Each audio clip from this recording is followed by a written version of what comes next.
A wallfly has appeared.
Alright, then I'll just get it out of my system. I'm gonna quickly run to get a drink. Of course, right, you son of a... Sorry.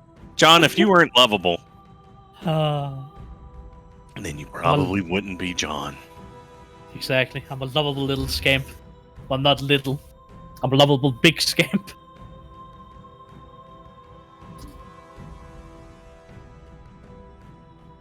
Hey, I'm big where it counts. In my heart. My doctor says it's a huge problem. Not actually. Fun fact. Heart problems is not something I've been in danger of, even though I'm kind of overweight. Find that interesting. Oh man, once Doc gets back here, we get all started. Let's get it started in here. And we've been copyright struck.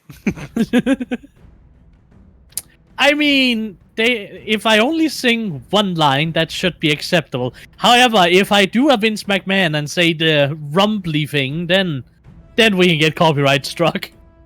What I don't get is like there are other groups that like do full on covers and sing it all themselves and redo the music and everything. I was like, how are those fine? I don't understand. There's parts of all of that doesn't make any sense to me at all. Wait, who got copyright struck? No one. Nobody.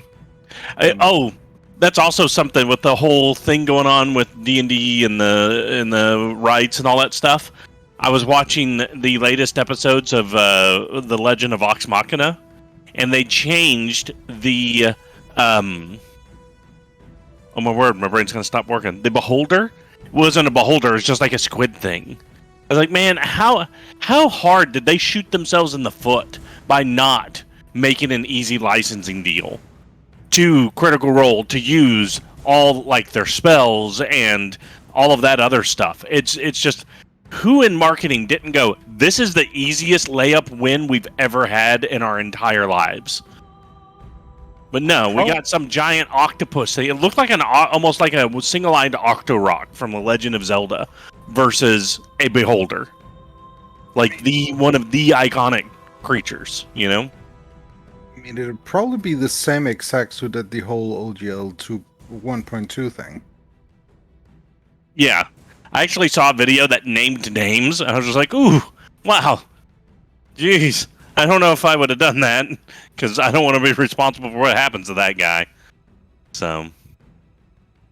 Yeah. Oh, man. All right. Are we all ready to go? Are we currently recording for Twitch? Yes. Yes. Then yes. Did I need to turn Twitch off so you could say something horrible? No. Just say something horrible anyway.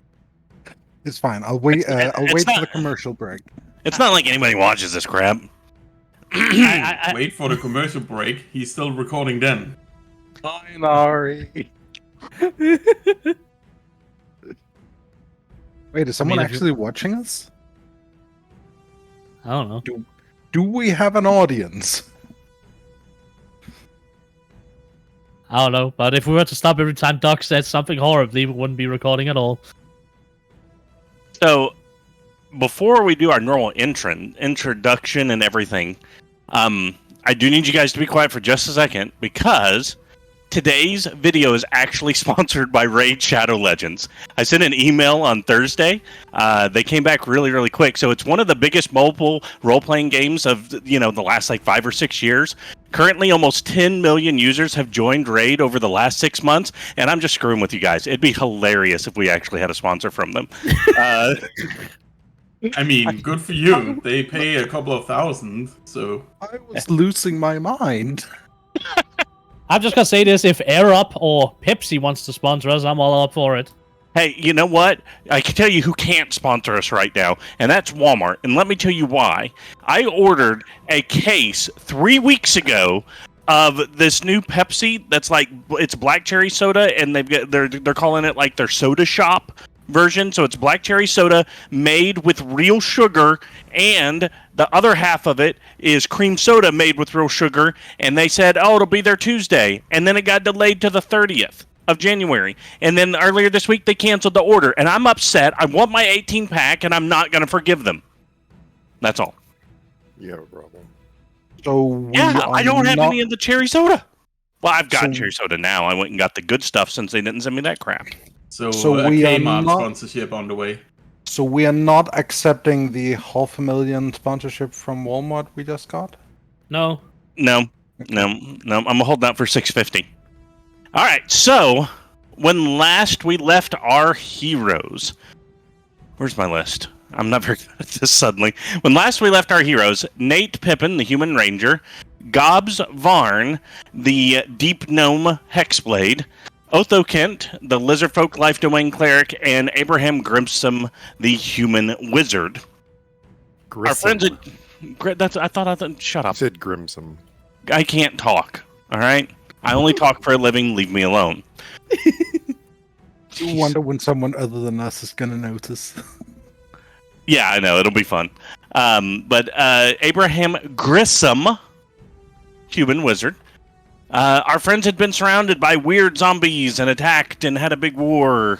And they had just finished off the last set of zombies as the guards had come to assist. We called them.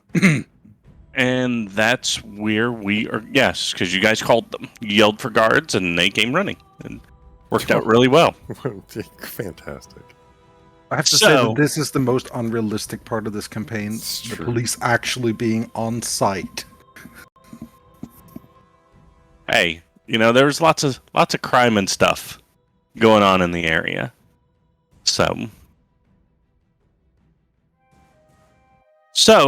we pick up with our friends in the alleyway, littered among corpses. What would you guys like to do? And everybody's conscious because Otho, they used a healer's kit on you, and got you back up. One of the guards did. Reattached your tail. It came off. Yeah, it's your defense mechanism. Wait, does Otho have a tail? Of course I do. I'm a lizard folk. Mm-hmm. But he can detach it, and then run away. It doubles as a whip, Oh, psh. Has a little handle at the stump. I mean, at least it's that kind of lizard, not the one that squints blood from its eyes. Horny Toad? So the guards are just there. I imagine they have questions for us. Yeah, one of them comes up and goes, "You guys all right?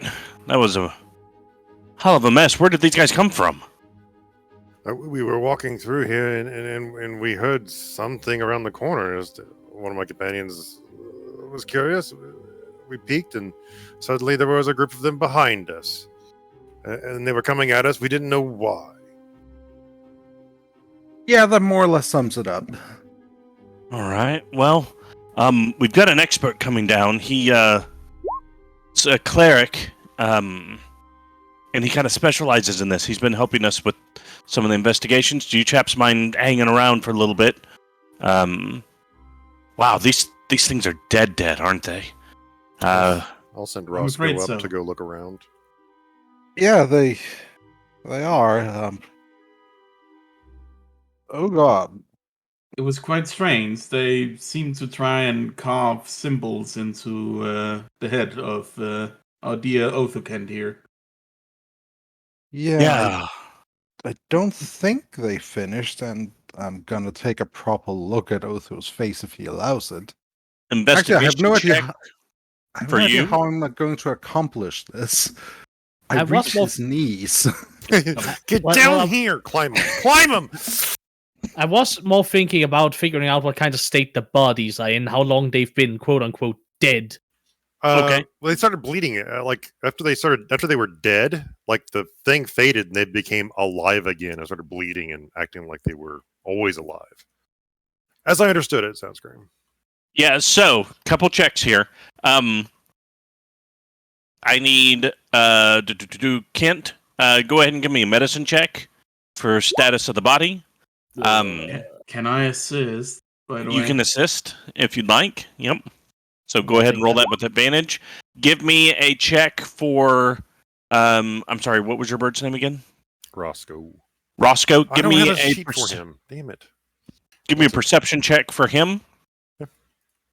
And then I need an investigation check from Gobs on Othokent's forehead. Just saying Othokent ain't gonna stop her. He's too preoccupied. But is he gonna kneel down so I can actually take a look? Well, he's examining the bodies, so I imagine as he's looking down, you just grabbing him and doing the squish the puffy cheeks thing and lifting his head up and glaring at him. So the alternative would be climbing up the tail, sitting on his head, and looking at it as he's working. Yeah, which I don't upside think down. he'd appreciate. Yeah. So, Gobs, I'll start with you first. Based off of what you've seen and what you see on him, it looks like they were beginning to carve the rune into his forehead that was in theirs, and it was nowhere near completed. So it would have taken them probably another 20 seconds or so to actually get it completed. Kent. Yes. What you see is these bodies, like, if you were doing surgery on somebody and they died on the table, that's what these look like, right? It's that fresh. They are not decomposing in any way. It is as fresh as a fresh corpse can be. That makes sense? Yeah. This is perplexing. They had no blood flow yet. No. Well, once they stopped moving, and the markings on their face and the piercings that were in their face fell out, they started bleeding like normal. Well, that's fair, but if there was no blood when we cut into them, so that's why he's perplexed. It doesn't make sense to him at the moment. Yeah. Before their motion stopped, they were not bleeding or reacting whatsoever. So the bodies are warm. They would still be warm at this point because it's pretty fresh. As far as Roscoe goes up. He can see. He sees for more other groups. Is kind of what I was after. Yeah, he's seeing other groups of police, of the Corsairs coming in, because this territory is firmly Corsair territory. This would not be the Yardarms. Yardarms really only police, and I'm doing finger quotes even though you can't see it, they really only police the docks. Everything else outside in the waters and inside the city is the Corsairs. So these were Corsairs that came. So they report directly to the local police station. Is where the Corsairs are, and they report to the Admiral of the Corsairs. Right, he's above the captain and the police chief. So that's that guy. But yeah, you see a couple groups of them coming. You can see there's a group coming with. There's not many motor vehicles in the city because of the layout and the size of it, but there is a morgue truck coming and an ambulance. So there's medical on the way. But yeah, so the police, the soldiers, they kind of help you guys get up. They help you get cleaned up a little bit. We can count this period as they're investigating. They're going to ask questions. I assume you guys are just going to tell them what you saw, right? Nothing real fancy? No, nothing real fancy. Okay. Yeah, more or less. This is a boony town compared to Gilgamesh. And what is its reception to magic in general? I mean, it's fairly common. As far as, like, if you cast Mage Hand or something, they're not going to be like, burn the non-believer. Then it's none of that kind of stuff. Throw a fireball into the town square. They're going to be like, burn the non-believer. Well, they wouldn't say burn the non-believer. They'd be somebody stop that psychopath. But they're normal people. They're normal people. Yeah, I mean there is a school here that it goes from kindergarten. It's a smaller school, right? It would probably fit. All of it would fit inside the university in the city.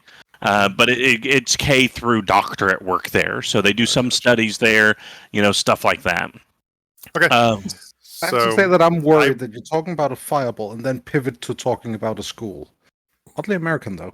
America! Fuck yeah. Anyways. The question being is, the reason I asked the question is that during the explanation we're doing, I point out the fact that they would have what appeared to me to be an enchantment on them carved into their head, and I would tell them it seems to say thrall. Okay. All right. Sounds good. We can count this as a short rest. While you guys are kind of getting everything picked up, they're starting to do the whole crime scene stuff. They get your statements. So if anybody needs to roll hit die, please do so. Yes, please. Nate dropping that fat max roll. Look at that. That's the minimum. No, that's not a minimum roll. It's pretty close to minimum, but it's not quite minimum. All right. So let me know when you guys are ready for the next event that's going to happen. It's like a black tie event or something like that.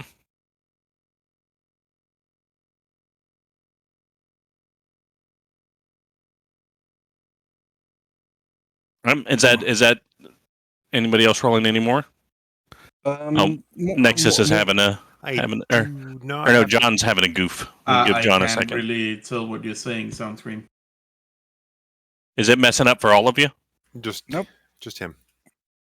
Nexus, can you hear me okay? Yeah, it's better now. All right, John, how you doing? Discord behaving? Now it is. Everyone was sounding like a robot before. Yeah, we just do that periodically to mess with you. Oh, that's why you sound scream.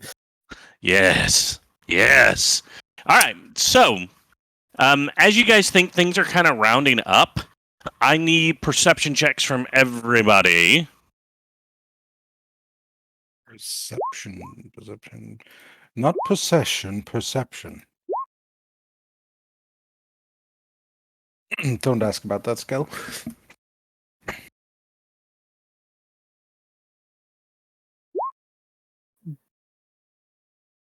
Oh, and Awesome.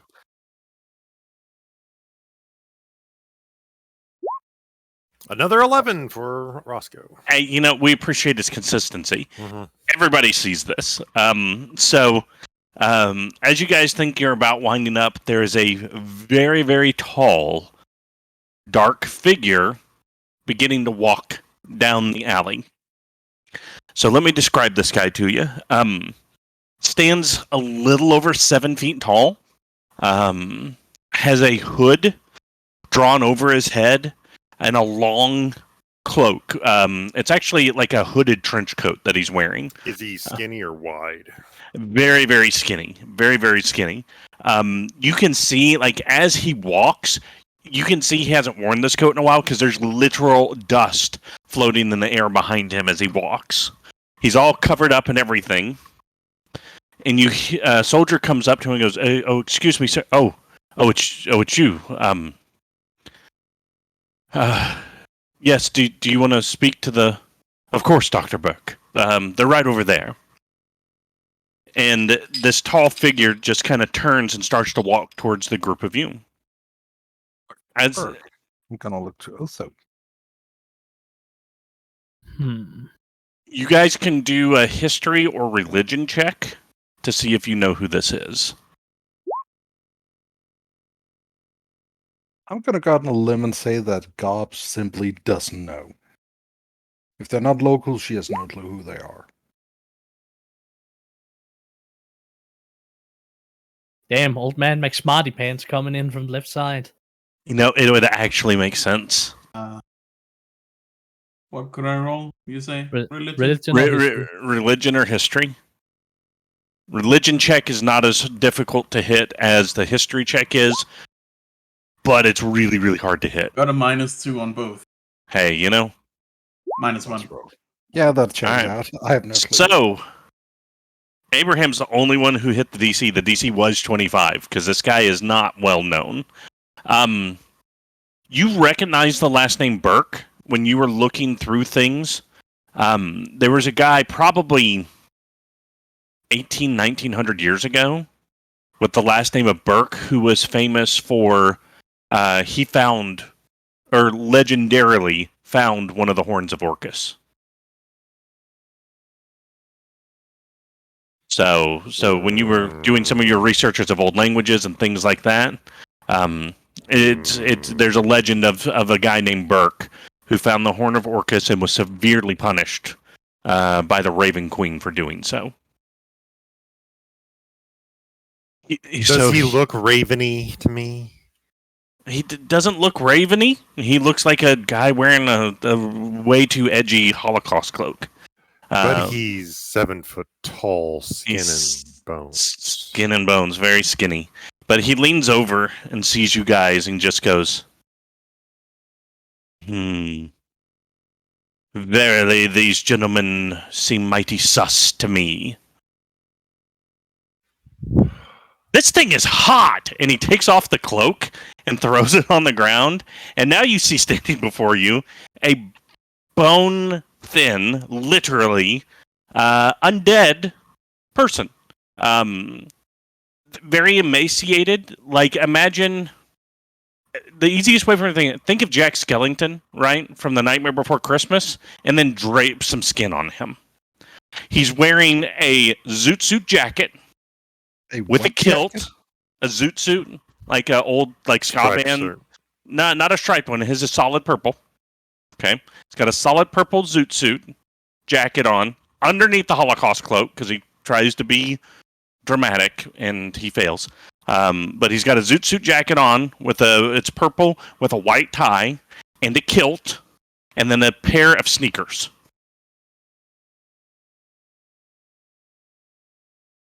He has no eyes in the eye sockets. They're completely empty. And stands before you is Dr. Burke. Well, you chaps sure have gotten yourself into a tizzy now, haven't you? What did he say? Imagine a 1920s gangster. No, I know what he said. That Okay. was not me talking. Oh, okay. So he looks like Dick Tracy. Gotcha. Yes. At least with the jacket. He's a Dick Tracy clone. Forsooth! Yeah. That's not Let's Dick look Tracy. at these zombies. And he does finger quotes when he says that. And he, with his long legs, just kind of takes 2 steps and he's there. Looking at a zombie. Uh-huh.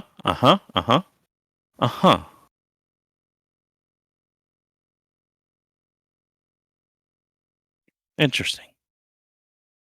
Why did we choose to remain? I don't know. This character's a little larger than life for me. I need you, specifically Gobs, to make a strength check. A strength check. A strength pick you check. Have you seen my character sheet? Yes, I I'm the have. strongest character here. He's seen. Not as bad as it could have been.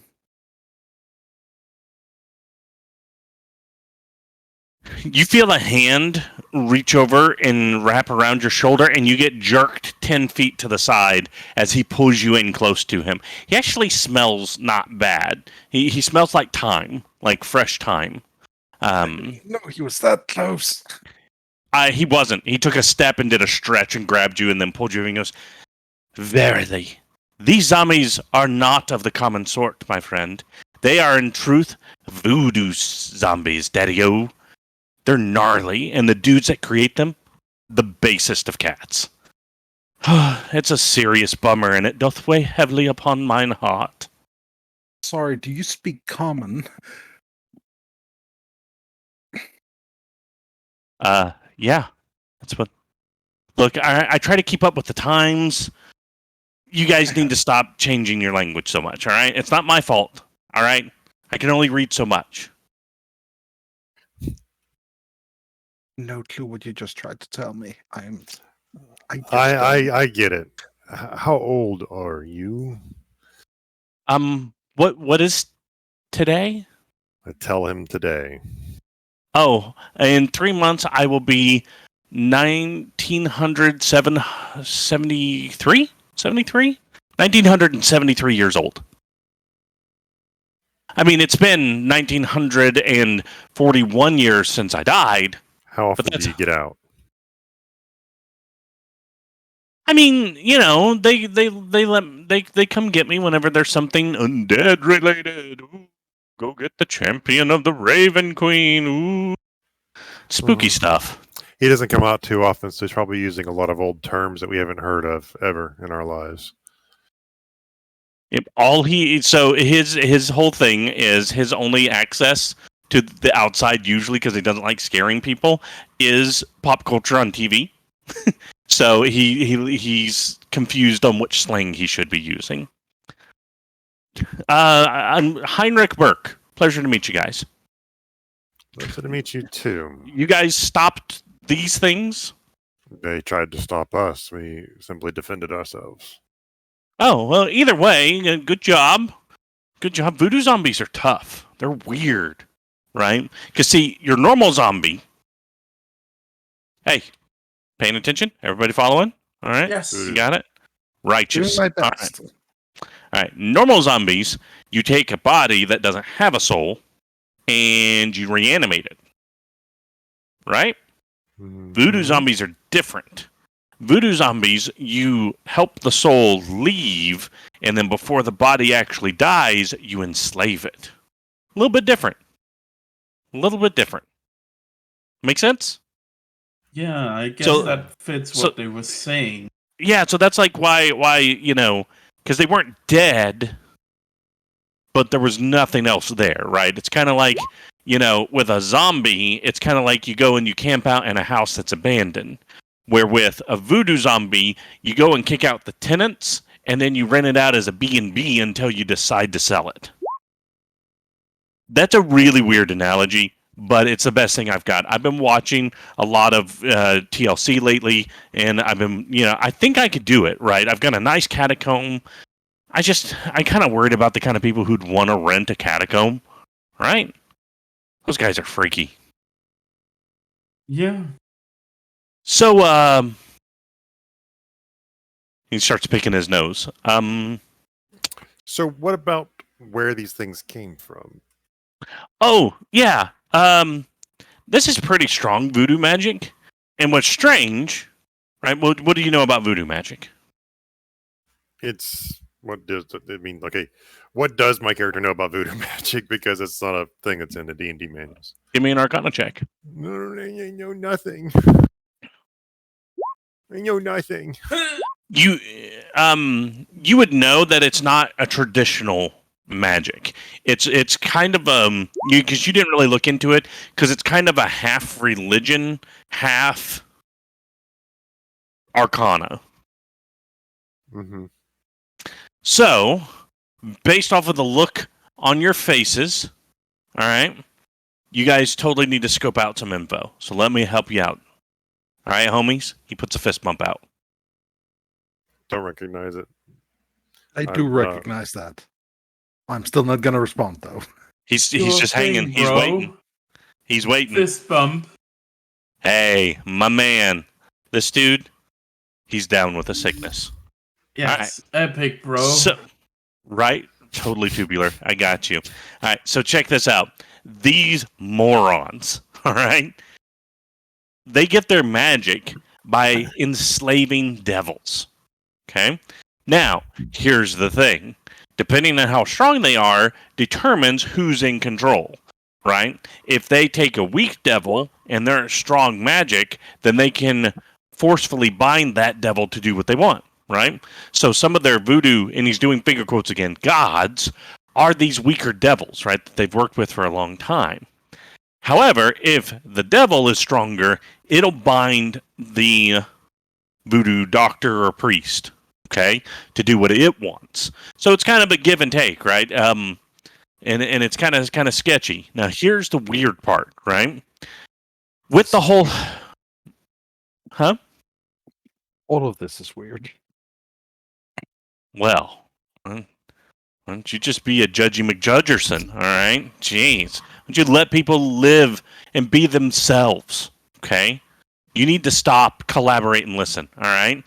So, here's the plan. Or here's what happens, all right? And here's what's weird about this. You would have to summon the demon. But you can't just summon a demon right now, right? For that thing that just happened like a week or two ago where the portals changed and you can't travel interplanally, right? Or was that... Anyways, it's happened in the last century or so where you can't do that anymore. You can't do that anymore.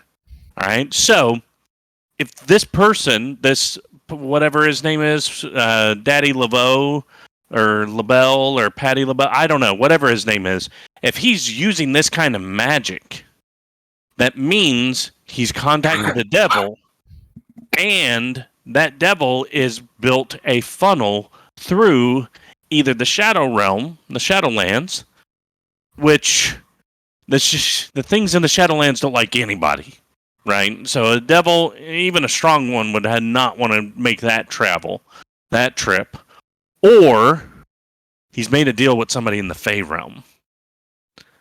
It's the only way this stuff is working. So,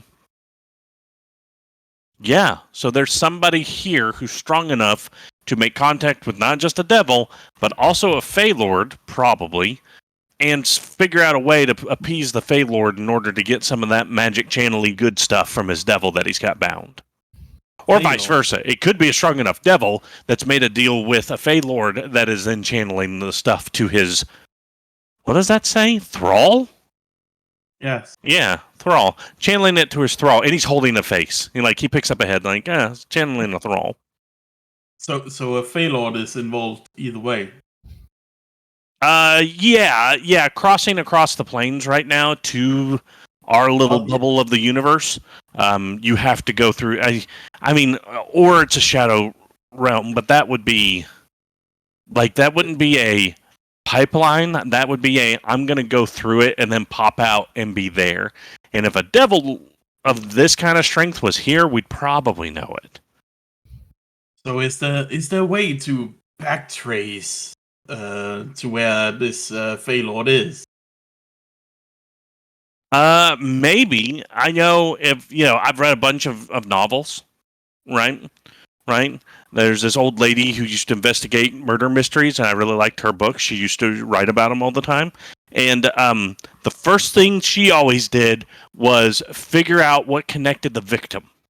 So if you take this guy, and he's, again, real easily just handling this dude's head, maybe he can tell you something. Young fella, young Mr. whatever your name is, you can read arcane stuff, right? He means me. Yes, I can, read anything. All right, cool. He does. So yeah, a official report, policeman, corsair thingies, croissant thingies, voodoo zombies.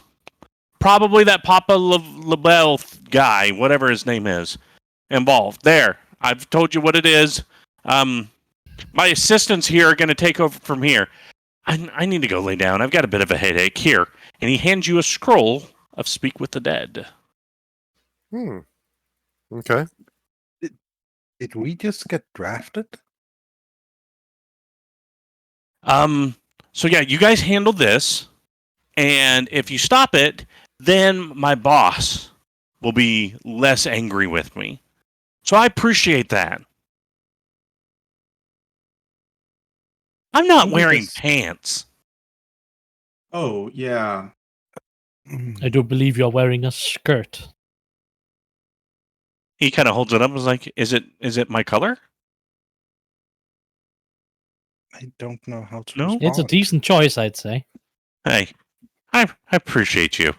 I think burgundy would fit better The next time. desire to be level 2 right now is immense. Happens at level 2. I can copy that spell into my spell book in 6 minutes instead of 6 hours. Oh, So, bye. And he picks up his coat and he's humming a tune to himself. You guys would recognize it as the Family Ties theme song, but your characters wouldn't. But that's what he's humming as he leaves. Mr. What? Burke. Dr. Burke. Thank you very much. Dr. Mr. Burke, yes. Dr. Heinrich Burke. Yeah. So, about this Fae, do you know possibly where I could find more about Fae and how to find them and deal with them? How to avoid them. With all your years of knowledge, I'm sure you must know a plethora of things. See, my focus has always been on the undead, mainly trying to make them not undead, so that my boss will let me die and not live anymore. Because guess what? Human psyche, not supposed to live this long. Okay?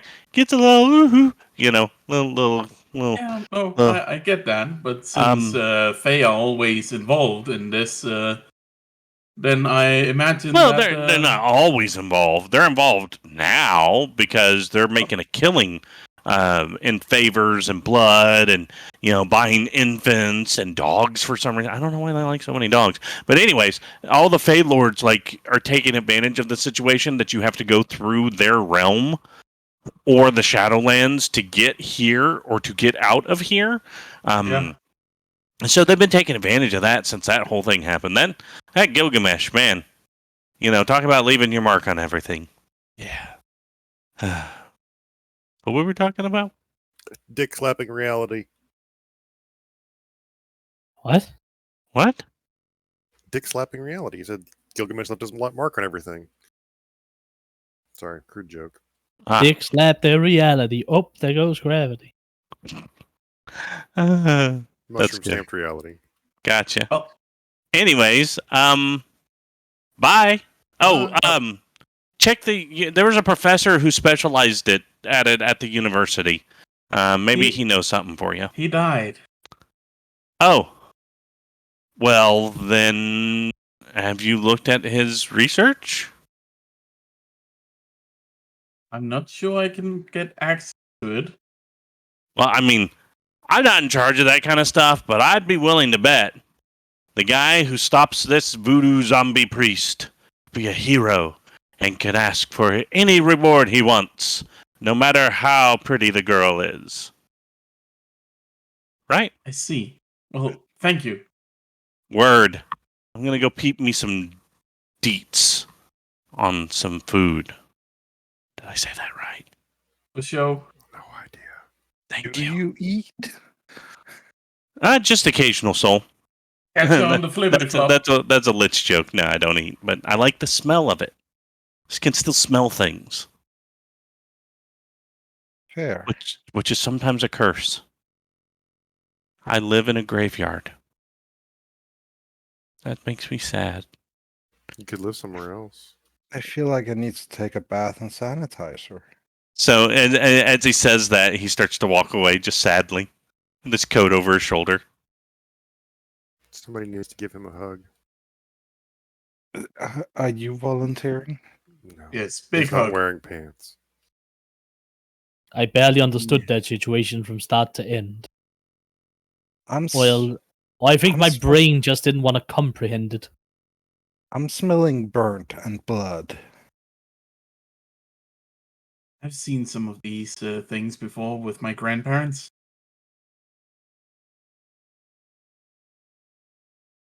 And Anyways, okay. All right, so what's the plan? I mean,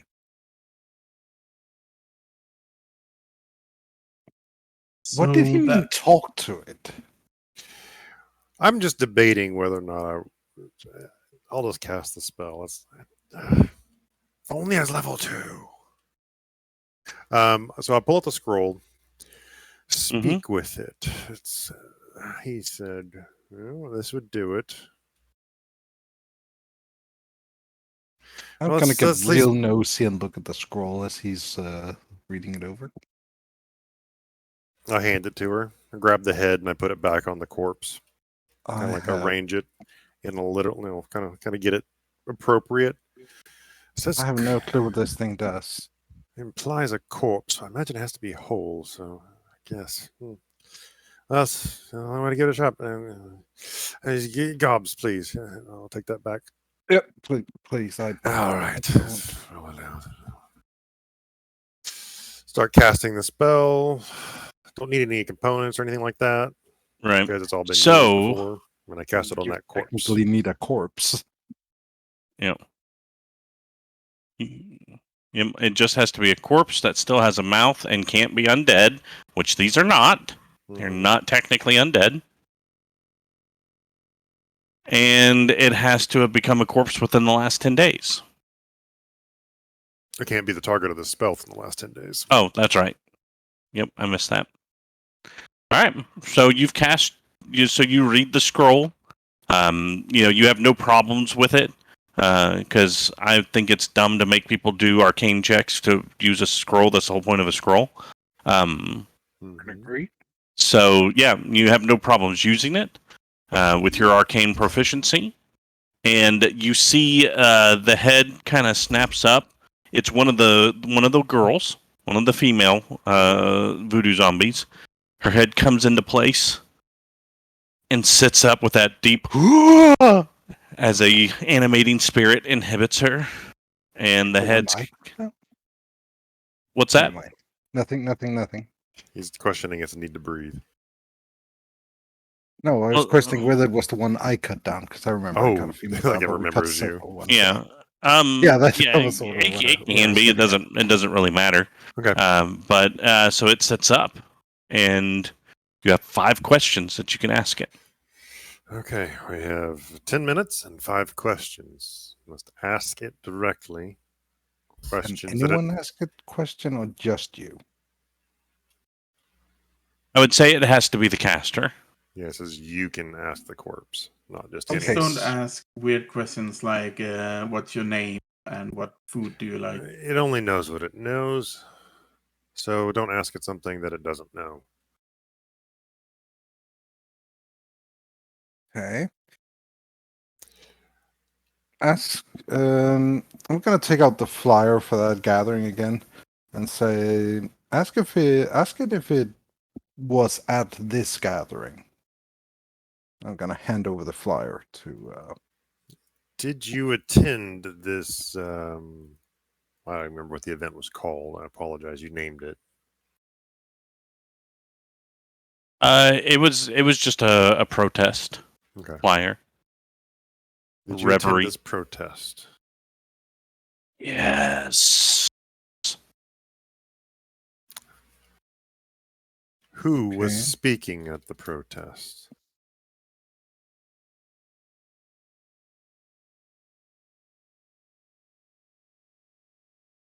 Laveau.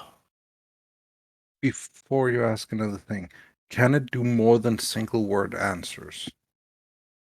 They're just usually brief answers, whatever it can force out to satisfy the spell. It's not wordy. Okay, so we couldn't ask it to just recount the event. Likely not. You'd probably say something like, if it was attacked by something, you might say the word chaos or battle or something like that. We ran might even be the words it uses. Okay. That makes. No, it doesn't make sense, but The dead don't want to ask questions. The spell forces them to. It answers to the best of its ability to satisfy it and as limited a word as possible. Does that answer your question? yes, that. Okay. 3 more questions. Laveau was there and she attended. What else do you want to know?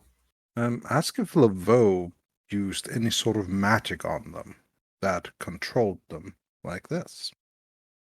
Did Laveau turn you into this state that you were in when we killed you? Yes, with help. Okay, the spirit has a particular issue with the help the Laveau received. It wouldn't have said so otherwise. Okay. Can we ask it to describe the help? Maybe. Limited descriptions. It's better than nothing.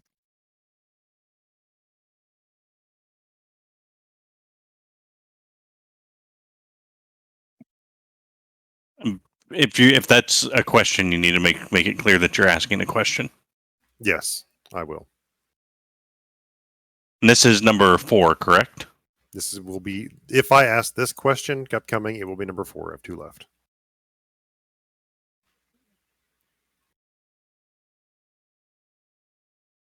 What did this help look like? I'm assuming context continues. Like I don't have to describe the previous Yeah. question. Okay. All of us with the mark. Okay, It was a so group ritual. All of them came together to. okay, so that still sort of supports your idea of this being some sort of brain affecting magic, right? Yes. So would the best question then be to ask, when and where did you last see Vol? Where did you get turned? Like I get his. I take his question like he was just feeding me, and I turn it to my own question. That's exactly what happened, Doc. So I wasn't. I didn't know where they got turned. That was here. So your question is be where did they specific. like they take time to carve this into their heads, right? I would assume they have to go somewhere to do this for a period of time on several people over a course of probably hours, depending on the number of people they're doing this to at the protest. So they're going to need somewhere not in the middle of the street carving into skulls. And so that's what I'm assuming, that they went somewhere. Or a lot of carvers. I don't know. Or once they started doing the thing, I don't know. So the response to that question is at the event. Yeah. And then the body, the life, this animating spirit leaves it. So I know nothing more than what I knew before I started.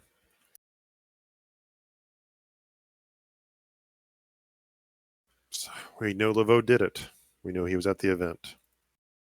And you know that they willingly participated. Like they were the help. So they carved the symbol themselves and participated in the ritual. I was implying a third party, an additional to all that. They were. That's why they said to just to clear it up for you. When you said, "What did the help look like?" and they said, "All of us with the mark." They were the help. So yeah, I thought she was just throwing another piece in there without context because she could. No. Asking where they last had seen him would probably have been more fruitful. Would have given us a place to go. Yes, well, he's that way if you want to get another one. Yeah, no.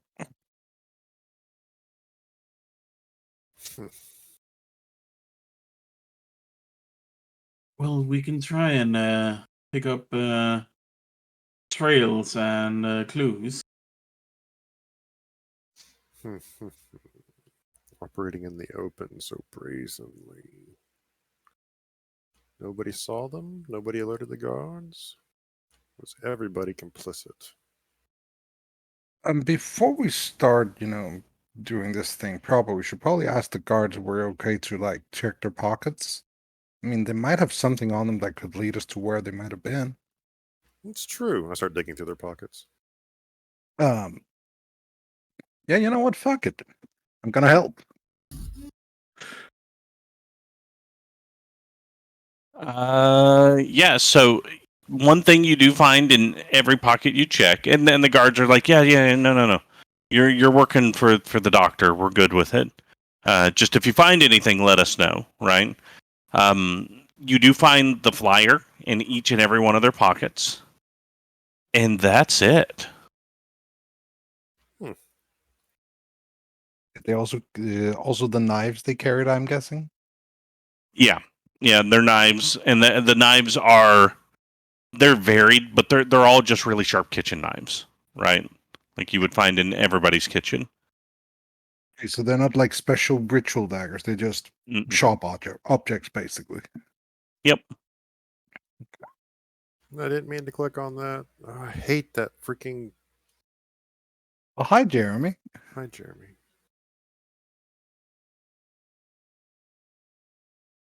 One hour. Jeremy.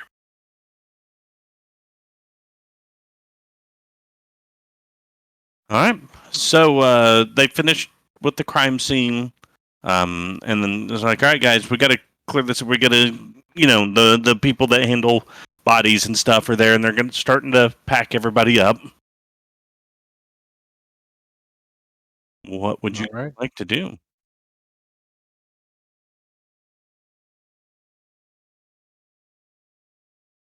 Well,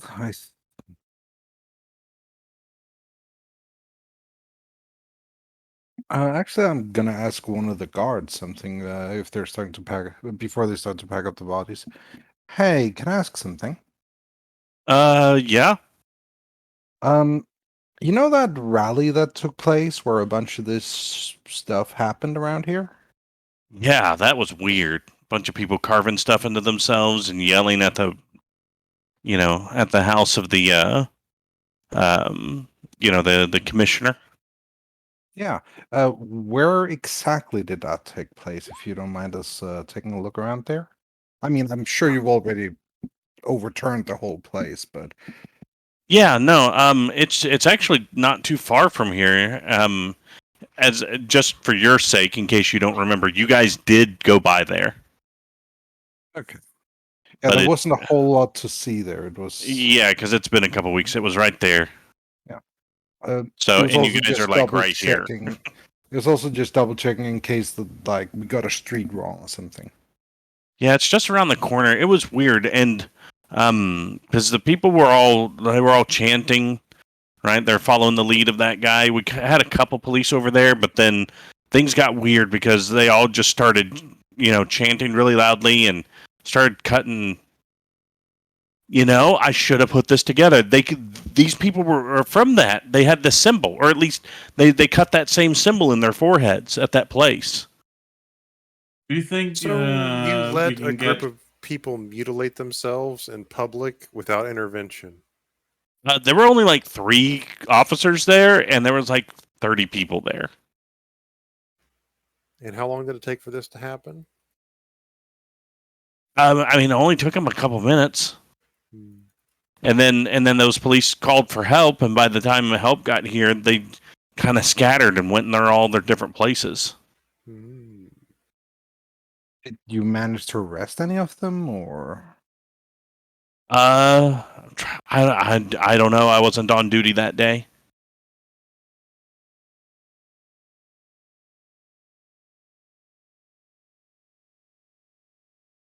Well, do we have a chance of getting any names or addresses so we can check up on people? That's something you'll have to go through official channels to get. It'll be in the police report.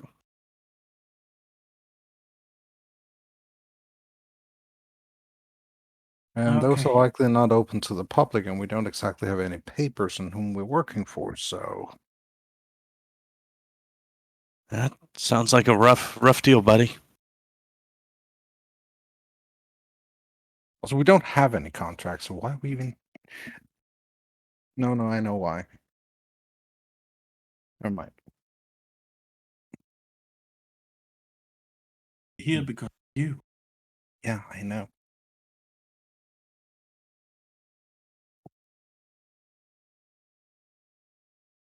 Did you see my message in Roll20 sound screen? Yeah, that's fine.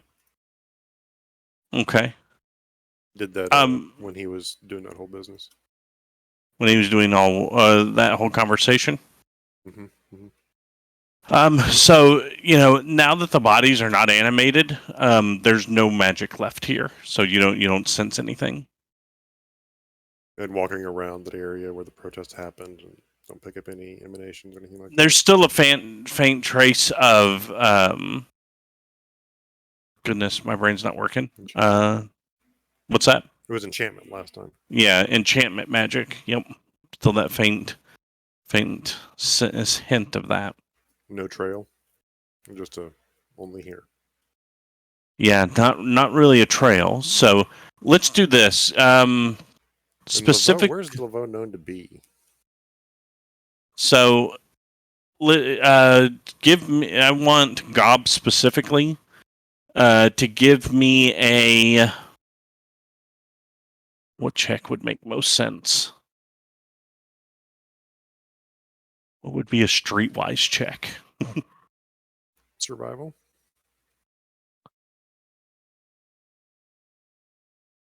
History? Let's do insight. Let's do insight. Give me an insight check.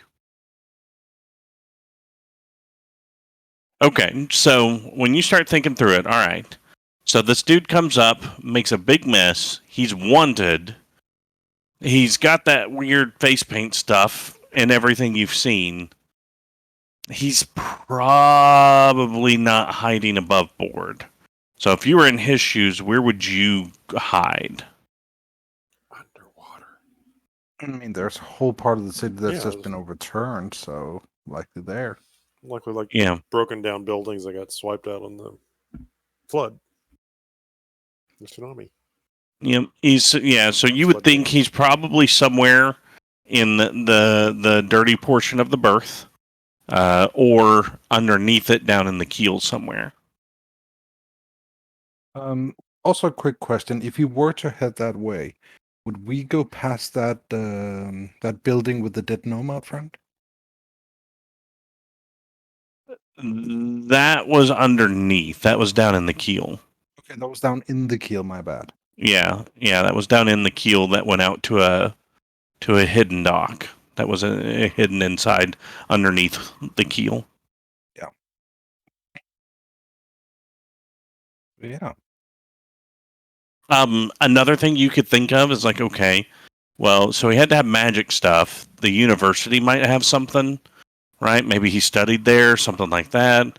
Maybe some of the shops. Maybe there's a shop that sells eclectic stuff that may have some insight into him and where he could be.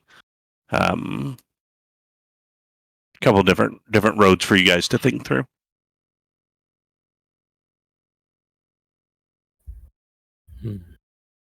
So yeah, for a guy like this, I mean, obviously, any of the underground places, the keel, the dirty quarters, whatever. Anywhere he can hide what he's doing. Yeah, that would likely be in the keel itself, since that's underneath. Yes. And the problem is that the keel, like, it's not an official place, right? But like, there's pathways and stuff that run completely under the entire main levels, right? You can go to some places that don't see light ever in the keel. It's great value Underdark. Right. It's much more moist Underdark. Moisture.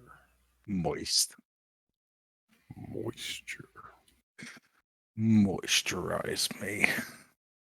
So the plan right now, as far as we understand, is that if we're going to find out the information, we need to find Laveau. And if we're going to find Laveau, we got to go to the dirty places, the dark underground places, and underneath the berth and into the keel. Or go by the university. I mean, he knows magic. If he studied there, we might be able to find out exactly what he's doing here. We could take a quick stop by there, ask, and then go to the underside of everything. Yeah. How long would it take to get across town? Is this like a one-day thing we're talking about, or is this a multi-day thing we just outlined? To get to the university, because I'm sorry, if I remember correctly, it was fairly early in the day when you guys were getting out and about before. So it would probably take you to early afternoon to get to the university. This here is the university. So you could get there pretty easily. A couple other things just to put in your brain. This was the Commissioner of Housing's apartment building. So he's a mid-level bureaucrat. They were yelling at his house. They were outside of his apartment building. I thought they were yelling at the. Well, I don't know if he was called the commissioner. The big guy upstairs, the one up above us all. Oh, the governor of ports? No, the governor. Okay, I mixed those titles up. My bad. No, the governor of ports. You don't just walk up to his house. Okay, that makes a lot more sense now. Yeah, no, this was a mid-level bureaucrat. So generally the way it works is like down here is where all the poorest of the poor live. Your union dock workers and mid-level, I work at a bakery, that kind of stuff, live in these decent homes here. And then these guys, these are your sea captains, your merchants, stuff like that make good money, but not enough to be what you would consider like a merchant prince. The real rich people, Not fuck you money. right? Those people live in the sales level, which is this. Ooh, This is the not a lot of sales level. buildings. Yeah. So the sales level, like this is, think of this like Congress. This is where the tri-sale, the main sale, and the mizzen sale meet, right? All the government officials and the courts are here. Then you got like your merchants, your bankers, right? Those guys, some really long-term officials that have been in the government are up here. This is the FU money guys. This is the governor's house. It's one place in the entire city that has grass, and he has a cherry tree in his garden. But yeah, that's his house. And fountains, water's a commodity, and they just have fountains up here. That kind of stuff. This is where. But yeah, no, it was not up there. It was back here. And that cherry tree is at the very tip. So Mhm. when it grows cherries and those don't get picked, they will rain down on people down here. Yes. He's a dick. Specifically estimated the height to be terminal velocity by the time it hits somebody. This goes right Yeah. through them. Yep. Killed by What? cherry pit. Yeah. What a douche, right? So, what's the agreed upon plan? We have a lot of places. Real quick, there's one last thing. I want you to, when you're looking around the corner again, I need an investigation check. For Gobs? I'm gonna cast guidance on Abraham. I'm going to cast guidance. Yeah, anybody on can do an Gobs. investigation check there.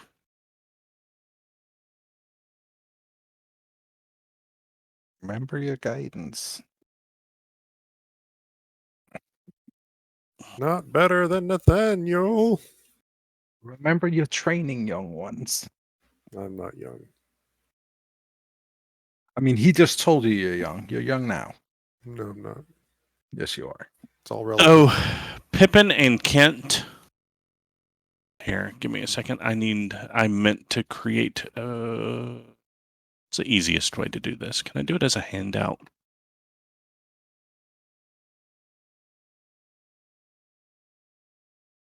By the way, Nexus, I haven't heard you speak in a while. Have we been speaking over you accidentally, or Just twice. I did not hear you speak at all? It is fine. For now. Yes, Cyntari.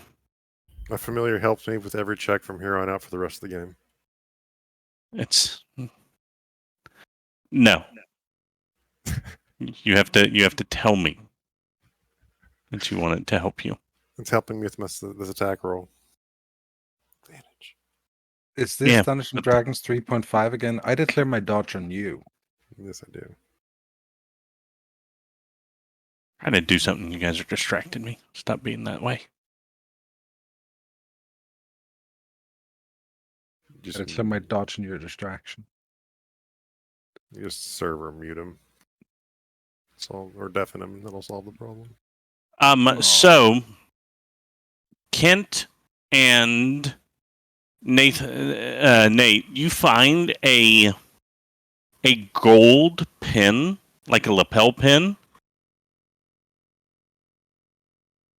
See. and it looks just like that. Did that come through? There it is. Folded piece of paper. And either of you can do a history check to know what that is.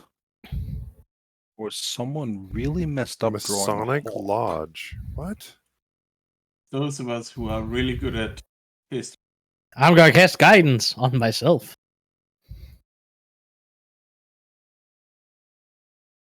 I get to add a D4. Nice. Yeah! 20! Yeah. You know, it would make sense that you would know this. Did I roll Insight History? It's right below it. There we go. So Othokent and Abraham know what this is. This golden pin, so it's golden, what you find. It's a golden lapel pin, and like the white part's hollow, so it's just like this metal wire almost. That is a symbol of a member of the mainsail. Oh, it's a sail. Hmm.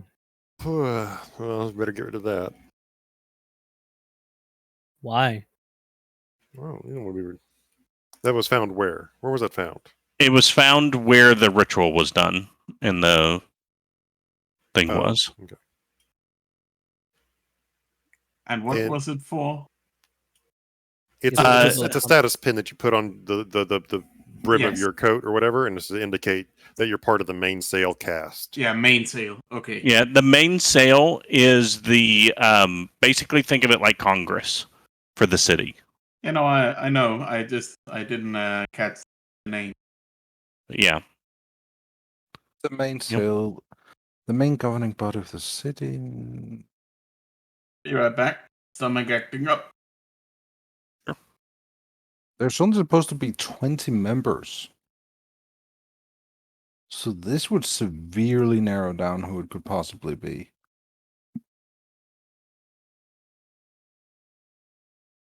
So there's 41 members total.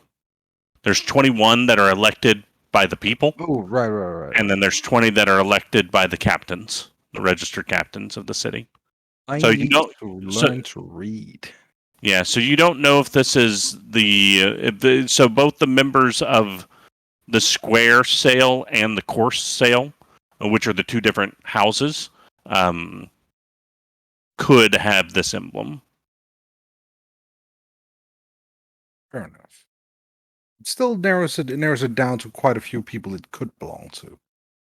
It's 41 is better than thousands. Hmm. Yeah. Oh well, he's either wrapped himself up with them, or he is one of them, and that's where he's hiding. That's also a possibility, yeah. So I'd say that at this point this gives us, let me see, 1, 2, 3, 4, potentially 5 places we could go. I would also assume that these are custom made, so if one has lost one, it should be easy to track down who has lost it. Well, not easy, but If that's true, we might be able to use some magic to track down the owner to this item. Some bit of a psychometry. Can I take a look at it for a moment? I suppose so. Be gentle. I will. I'm gonna see if there's any like engraved name or anything on it. As thin as it is, there's not really a way that could happen.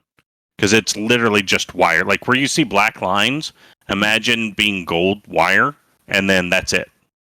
So it's hollow. It's not like a solid piece of gold. It's just wire in that outline shape.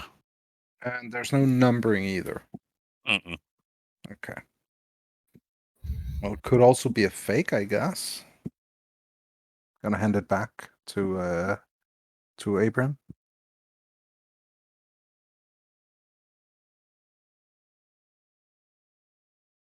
I don't see why someone would want to fake. Well, actually, no, I do see why someone would want to fake it, of course, but it is also very much doing what they say, painting a target on your back. Yes. yeah. So we take this to us, diviner, to find out what they might be able to see with this. Seems like a solid idea. There's also the guy they were yelling at. His house is not far from here. You're literally in front of it. We could just go talk to him here if he knows anything about the guy and what might have stirred him. Might clue us into where he might be, what this might be about.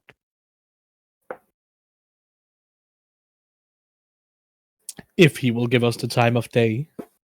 Yeah, that's a big if. I mean, and Gobx looks down herself. I don't think I'm gonna be the best representative for that. But a respectable doctor. I mean, I could try and lead the word. mean, you have a reputation, don't you?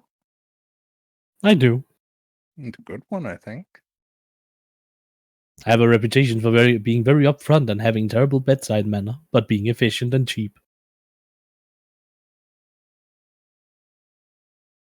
I think you're our best shot at getting him to talk. I do not disagree. Unless, so there's that guy's place. There's tracking down this thing here.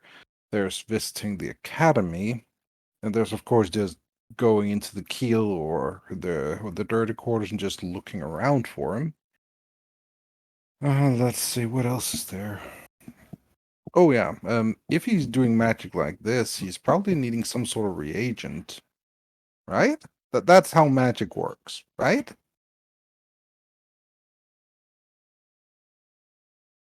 No.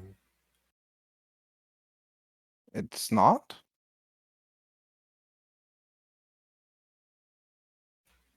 Doesn't it depend very much on the spell, Mr. Abraham? It does. I mean, a That's- spell like this, would that require? Well, we obviously don't know, but Hmm. if it does require something, we could always check the stores that have those things because he likely needs a big supply of it. He does. Sure. But again, it depends on what he's actually after. Every spell's different, requiring different components. That's true.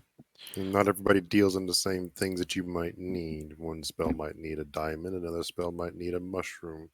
And where would you go for both items? Do an Arcana check for me, real quick.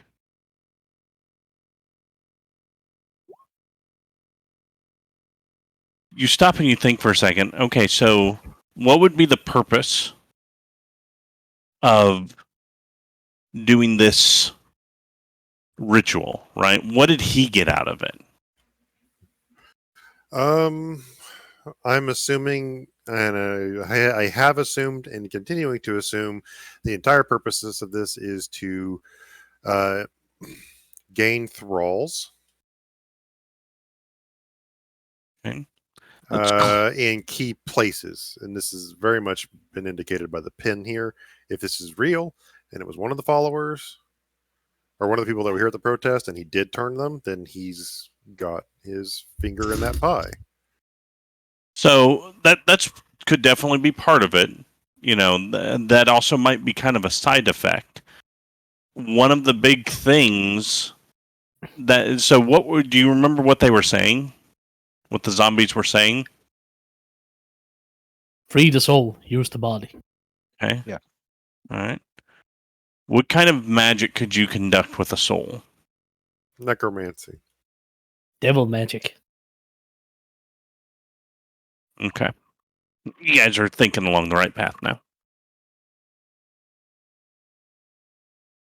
There's also the fact that these trolls seem to try to make more of themselves, given their treatment of her dear doctor. So us killing 6 of them instead of him gaining a few, it's likely slowing him down in whatever he's doing. Actually, no, not 6, 8. Still, it's likely slowing him down somewhat. Currently, I think it's a blessing he doesn't know who we are. See, when it comes down to this kind of stuff, I suspect so many different people. It's like, okay, didn't the Dr. Burke that just left say he's going to go snack on souls? I believe he was jesting. Okay, doesn't that seem a little suspicious? I mean, yeah.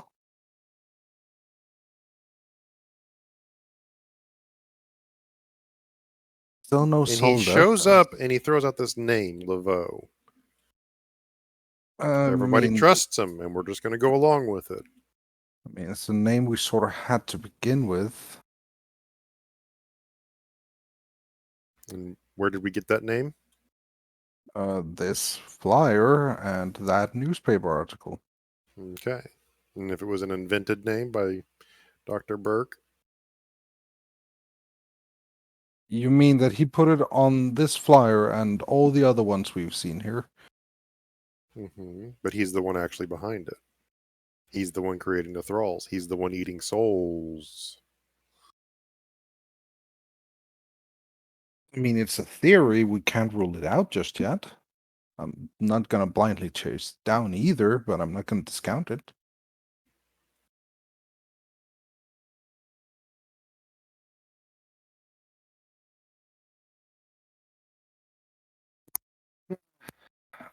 Okay, so let's just go to the museum. Not museum, the university, the school. Okay. Just sure. do some research. Just go somewhere and do something. Yeah. Debating here good. over beer is not going to solve the problem. Let's go. Can do. Oh, would you all mind if we stop by a shop on the way? And a show. Well, if we're going to be dealing with more of these trolls, I'd like to not be outfitted in just my jacket. So, place that sells armor. I would Okay. offer you the old set of scale mail I have back at my practice, but I think it's too big for you. Also, I don't need a hole where you have your tail hole. True.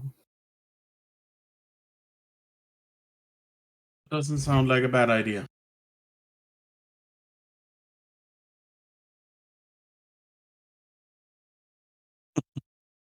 I suppose I right. could take this scale mail and sell it off for something else. Oh, yeah, Is it made from your scales? As to No. what they were protesting, did the flyer say what they were protesting? It was one of those feel oppressed,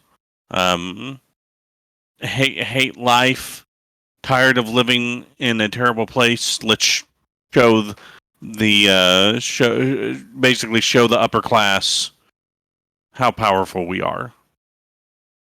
Kind of Okay, deals. so more general call to action than anything. Yeah. Okay.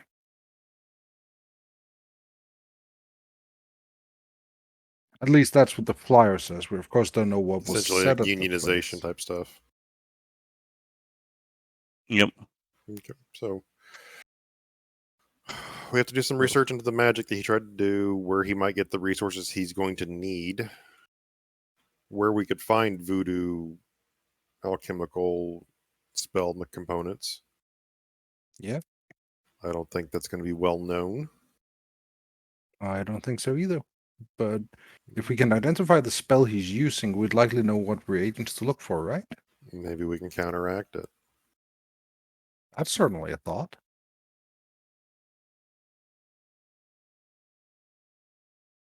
Yeah, All right, I'm down for this idea.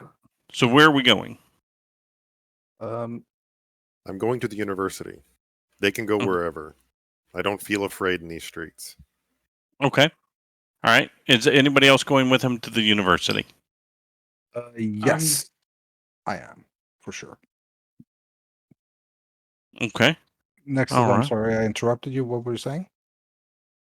Oh, I thought you were gonna go buy some armor. Yeah, I'm still planning on doing that on the way there, assuming that's like plausible. Yeah, because the university's here. It's right on the edge of the main mast. This is the main mast area. This is where you're going to find your different shops and things like that.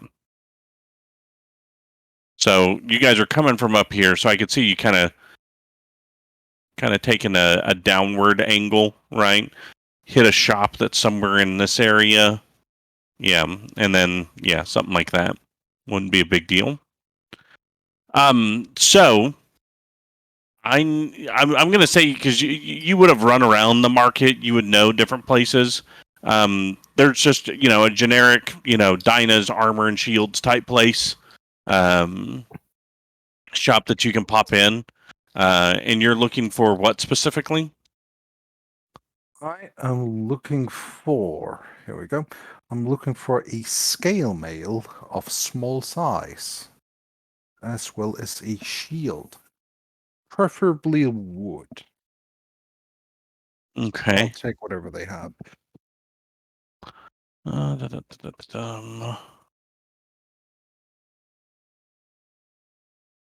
see.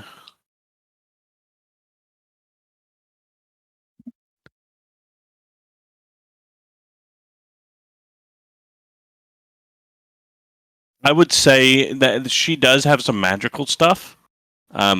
Realistically, I think it's out of your budget right now. Yeah, I'm looking for strictly non-magical stuff. Yeah, strictly non-magical. Let's say she's got the shield. She's got one of those ready. She generally makes chain shirts more so than scale mail. She can make scale mail, but it'll take her a day to convert a chain shirt into scale mail. What if we were to supply you with a scale mail? Could you retrofit it? Just like resizing it. Yeah. Yeah, that'd take a couple hours. Okay, and what would the price be to get that done? For resizing on scale mail, we'll say I generally charge $1 an hour for my work. So we'll round it up and call it 10 gold. Works for me. We'll combine with the scale mill itself either later or tomorrow, but I will be picking up that shield right now. All right. Okay. So whatever the normal price is for the shield is what you pay. Yeah, 10 that's 10 gold. Yep. Alrighty. I trade in my leather armor for a studded leather.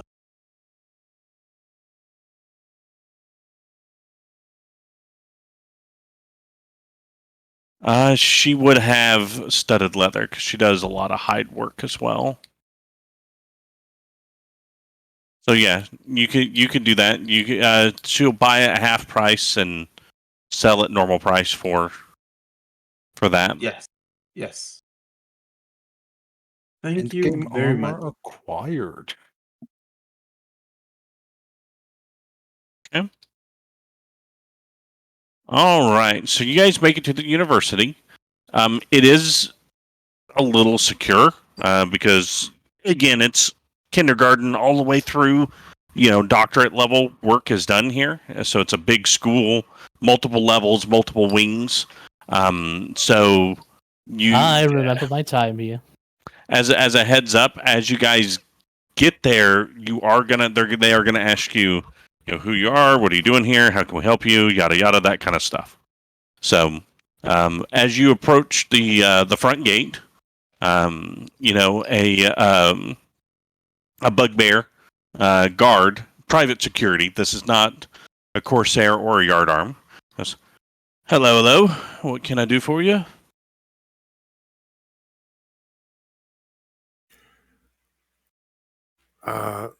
Looking to. Am I having to? This is the receptionist. I'm having to check in first. I can't just go in. No, it's a school. You can't just walk into a school nowadays. Okay, I thought there was like an attached library I could just go into. No, you have to go through the front through the gate main entrance to get there. So they stop. Okay, so I have to go through the actual. Yeah. I was like, I'm looking to gain access to your library. I have studies to do. Okay, are you a student here? No, do I look like a student here? Hey, doesn't matter. People can just, go back to school whenever. Do you have an ID? Do you have like a professor you're working with? No. We don't just let anybody wander around the school grounds. Should I try Mr. Abraham? Please. I mean, we're here because of Dr. Burke, and it's just every time we go, it's just all these people. Greetings, my good sir. My name is Dr. Othokent. Okay, and what can I do for you, Doctor? Well, you see, I used to go to this school when I just arrived to the beautiful city of Neap and managed to get my doctorate here. And I was wondering if I could maybe go talk to some of the faculty to assist in teaching classes and teaching how it maybe set up apprenticeships and some such outside, so they can actually have some experience working in actual practices and such. All right, I need a deception check, please. Oh god, my social skills are terrible. I'm good at one of them, but I don't think it's applicable. I'm gonna try. Fuck! Well, I tried.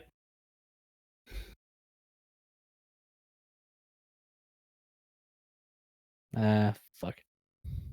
Okay, well, Doctor, I'll be honest with you. I mean, we already kind of have programs for things like that. So your buddy was wanting to get in the library, and you're wanting to go talk to faculty? This is kind of weird. Do you have your alumni ID card on you? Yes. Okay. Do you know any professors here that could vouch for you? I assume I still remember who I studied under when I was here. Yep. Good. I give him a name.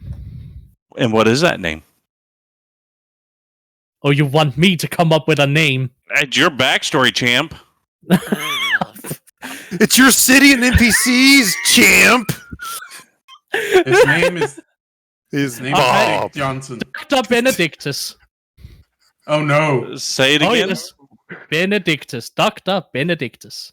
Okay. I'm gonna run away. I'm gonna jump into the harbor. I want no more part of What this. have you done? All right, so he steps in and he takes your ID and he punches it in and you can see him get on the radio. Okay, yeah. So what Dr. Benedictus said pretty much matches up. That he said is a big green guy who has no social skills. That's you. Green? I think he's green. Aren't you green? I'm black. Looks Oh well, sorry, I'm colorblind. He sees black as something else. Oh, So he goes, goodness. so you have permission to go in to the School of Medicine, and he goes, I'm assuming your visitors are coming with you. So here's their badges. Scan in at the doors. You have permissions for the library and the School of Medicine. Thank you very Alright. much, my good sir. All right, and those work for about 2 hours. So if I just know we're kind of watching you guys because you're kind of weird with what you're doing. So if you're in any place you're not supposed to be, especially if you go anywhere near primary or secondary education, it's not going to be a good time for you. Okay, Of course not, sir. so behave yourselves. Yes. bathrooms? Are we just using the faculty ones? There's public bathrooms throughout the school. Yeah, but you're telling us to stay away from students. I'll tell you when we get in. Don't worry about it. All right. He'll tell you when to go. So Kent, you know your way around this place because you went to school here. You know, so this is where you got your medical degree, and did your what's it called? My brain's not working. Your residency. So because there's a teaching hospital here. So yeah, so you have access to the medical wing, and you also can get to the library. All right, so once we are in and we are somewhat, at least slightly away from everyone, I'm going to look at Abraham and say, all right, so if you need to go to the library, I suggest you pick one of our dear friends here and go there and use whatever time we have. Yeah, I'm doing it right now. Good. Okay. All right, and are you going with him? I am going to actually go to the medical wing, at least to keep up our story. All right, good deal. So we're going to start with Abraham. Probably decide who goes with who then. Right. So who's going with Abraham to the library? I do want to go with Abram, so I don't know about Gobx. I'm perfectly fine. Hang out with Otho. Okay. Abraham, as you go to the library, Roscoe, is he going inside or staying outside? He's inside. He's on my shoulder. I just don't even really think about the fact that he's with me and that it might be unacceptable. And that's fine. I just, as the DM, wanted to know where he was. Okay. As you go into the library, what are you looking for in the library? Voodoo magic and related occult studies into the effects of herbs and flora and fauna that have the effect on people's minds and things like that, and trying to dig up like spell components, maybe like one side doing a direct study for voodoo magic, the other side going after voodoo magic by looking at what components may be used. Okay. So go ahead and give me a. Let's do an investigation check first.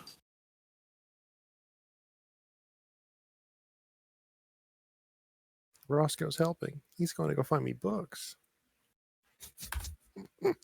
I don't think so. So yeah, you're able to find a good number of books that are very, very relevant. Mm-hmm. Now give me an Arcana check with advantage because you're studying a book specifically and studying on. Oh, and Nate also does a really good job. He actually finds a couple things. So Nate, one thing I do want you to specifically notice, right? Because you're not a super library guy, but you've been with Tala, right, when she's been reading, and you notice there's a couple books that are missing. Like as you look over the catalog, right?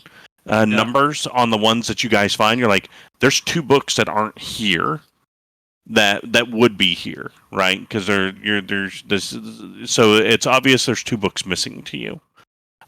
With your Arcana check, you start to look through it, and one of the biggest things that you start to notice is that one of the biggest things that on the negative side of voodoo, because voodoo's been used to, comfort spirits and calm seas and things like that. But there is there are several different voodoo quote unquote gods, which are believed to be tied to devils. And there's one in particular that catches your eye as you read through it, because he's specifically a devourer of souls, and he's kind of like when he's angry, he instigates the other gods to creating storms. So he's very, very negative in connotation, and his name is not in front of me. Where is it? Where is it? Where is it?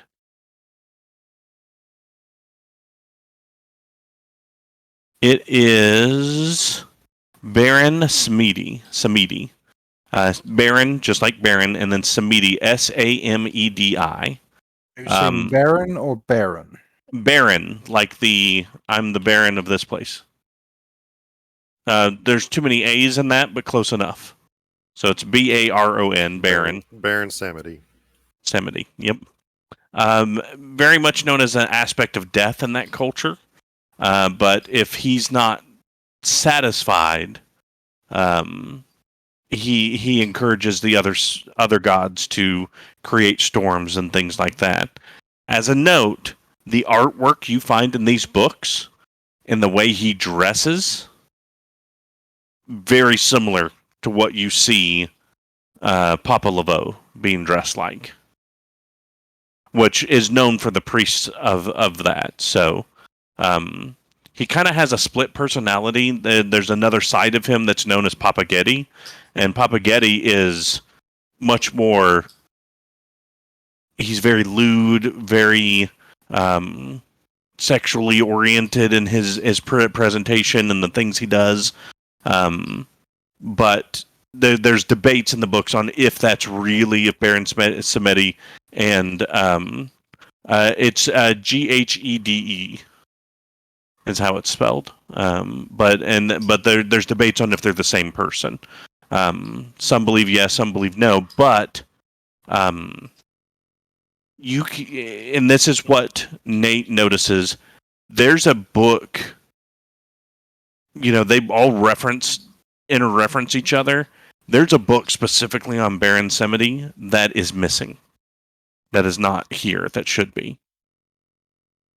Yeah. Are there any notes on who has taken what out? There's a front desk where you check your books out, so they may have that information if you can get it out of them. I see.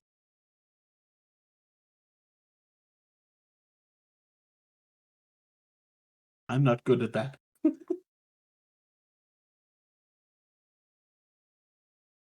So, Mr. Grissom, do you think we need these books, or at least need to figure out who was taking them? So you're saying that you pointed out the fact that books upon this character are missing? Yes, Okay. I also wrote it in Roll20.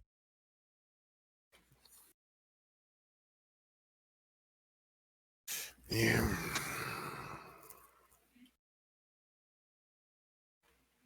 What's interesting is that the descriptions of Baron Samedi almost seem to match Mr. Dr. Burke. Dr. Burke. Hmm. Skinny, stylish, dead man. Been around for a long time.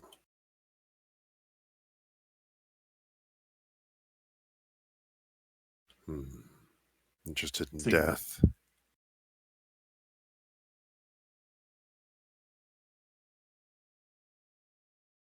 So many things point back to Doctor. So, what did I find out? It's worth interest. It's worth looking into. But how would we find out who took them? Can you check books out from this place? They seemed like they wouldn't let anybody in. I would fear they wouldn't let anything out. I mean, there's a front desk. I can go ask. Oh, how generous of them. Yes, please. And I will walk up and... ding, ding! A halfling, old, ancient halfling with glasses that are 3 feet thick, comes up and goes, yes, sir, how can I help? Yes, hello, good man. Hello. So, I noticed that 2 books seem to be missing. Oh, goodness. And I wondered if you could perhaps tell me where I would be able to find them. And what is the title of the books? I give him the titles. Yeah, so the one specifically that was referenced that I think Abraham would be interested in is it's basically just a journal on Baron Samedi. Yes, the work on Baron Samedi. Let me look, and he turns his computer, and it's an old computer, super dusty, and he's doing Minimizes B. Oh, Yes, no. the B is there. A. And it takes him probably 5 minutes to type in everything. He goes, oh, yes, that book was checked out 4 years ago and is 3 years, 11 months, and 12 days overdue. So hopefully it'll be back any moment. See. Do you think we could perhaps request it or go pick it up? I could put you on our notification system for when it's returned. Well, I mean, is the screen so that I can look at it? You would have to do. What would I rule on that? Would that be a sleight of? What's a sleight of eyes check? I think I'm perception. I'd say right, but do you want to do it in a way where he doesn't see you? Preferably. Yeah. Then it's deception check if he's trying to distract him. Yeah, I'd say a deception check. Oh no. Deception, stealth, or sleight of hands. I like Okay, sleight there of we hand go. or stealth. Death and yeah, that would work. Whichever you choose of those 3. I'd definitely say one of those could accomplish that task, but Yeah, well, the DM is saying deception. Yeah. Yeah, no.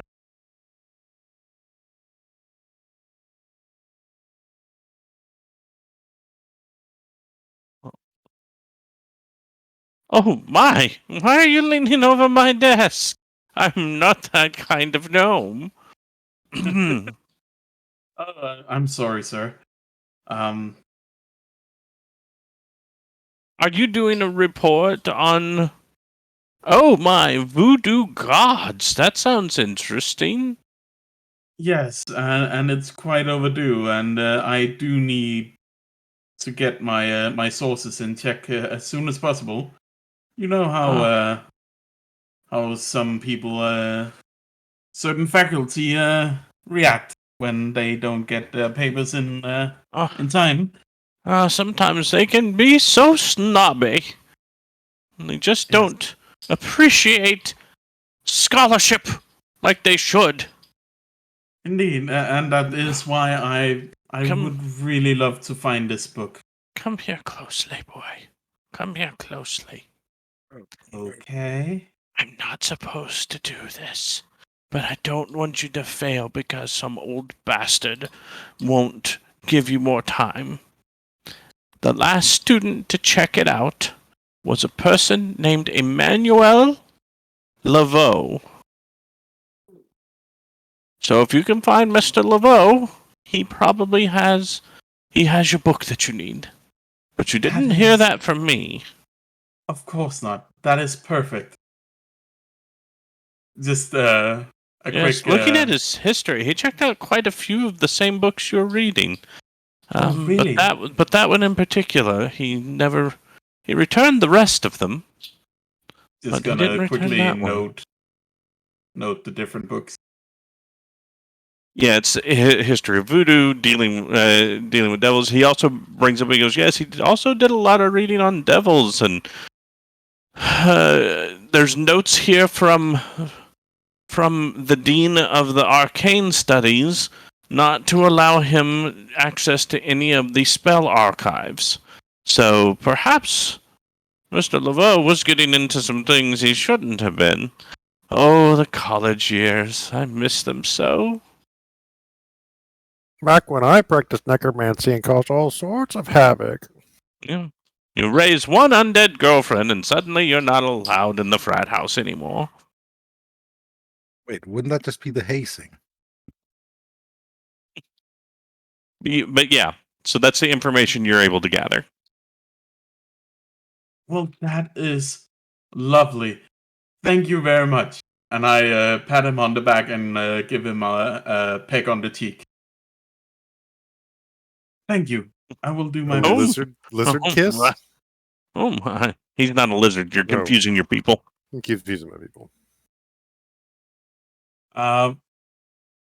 Have a great day. And I will walk over to Mr. Grissom. And, alright.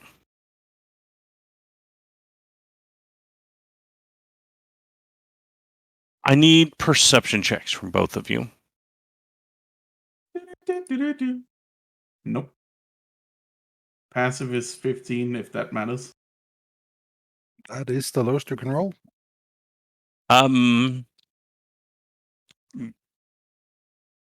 Abraham, you notice there's a person, whenever Nate comes back, there's a person on the second level of the library who is watching Nate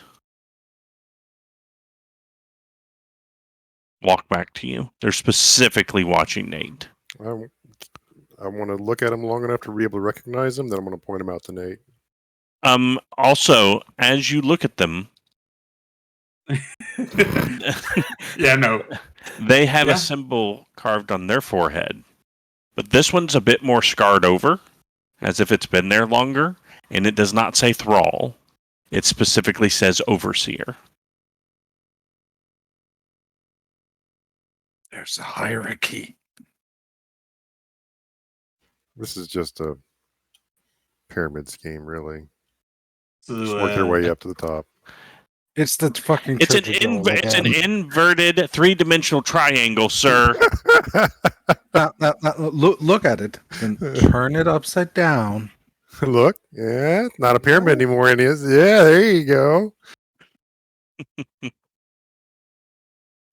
And that's a well with you funneling all the funds down to you. See.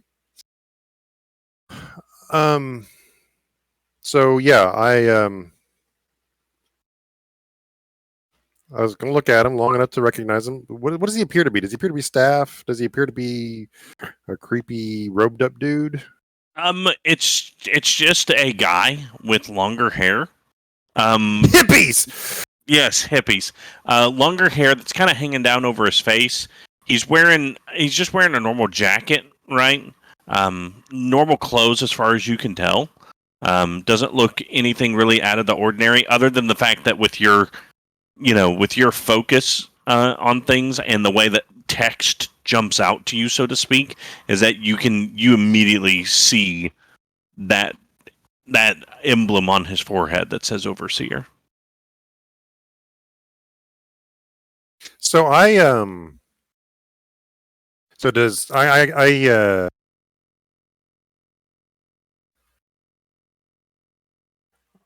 look at him long enough to be able to recognize him later. So it's not like I glance and like, oh, you didn't look at him long enough to know what he looks like.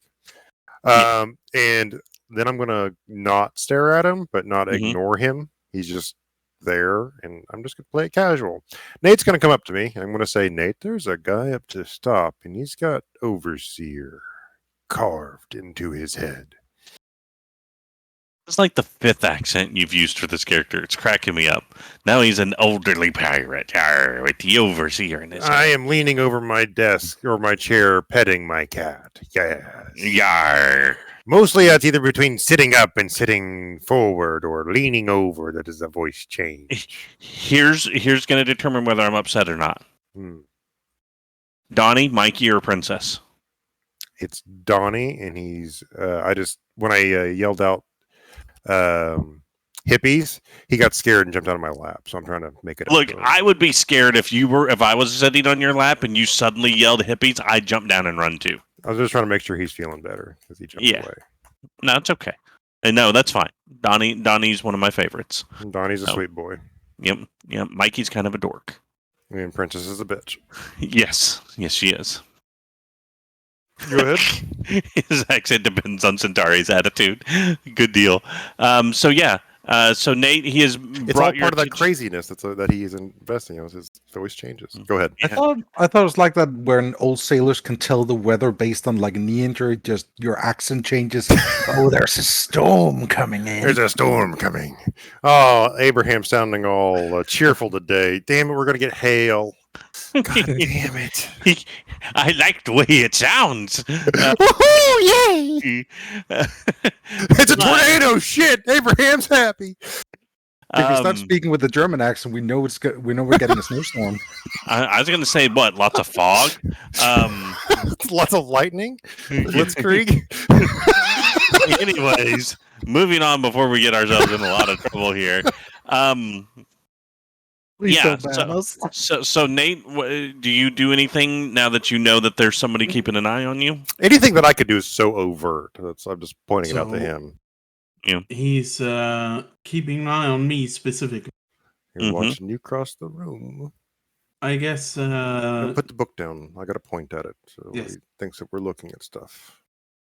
I guess... lean forward and confer. Go ahead. Yeah, I guess Laveau... did put up someone to keep an eye on the books he stole. I guess that's probably what he did, yeah. Looking for I guess this person is gonna report into him if it's not just a live feed. So So what do we do? Follow him? I mean, we could, but I doubt we will gain very much from this person. It's not what we gain from him, it's where he goes. I mean, sure. He might lead us somewhere. Do you want me to sneak around and follow him? Yeah, but let's wait for him to break off, and then we can follow him so he doesn't think that we know he's there. Of course. And see about that other book over there. I need to make sure this looks natural. Yes. All right. And at that point, on nature. We shift over to our other friends. So, Othokent, you're walking up to the College of Medicine. What would you like to do? Mom always said I'd never put my legs here. Well, I guess you can prove her wrong now.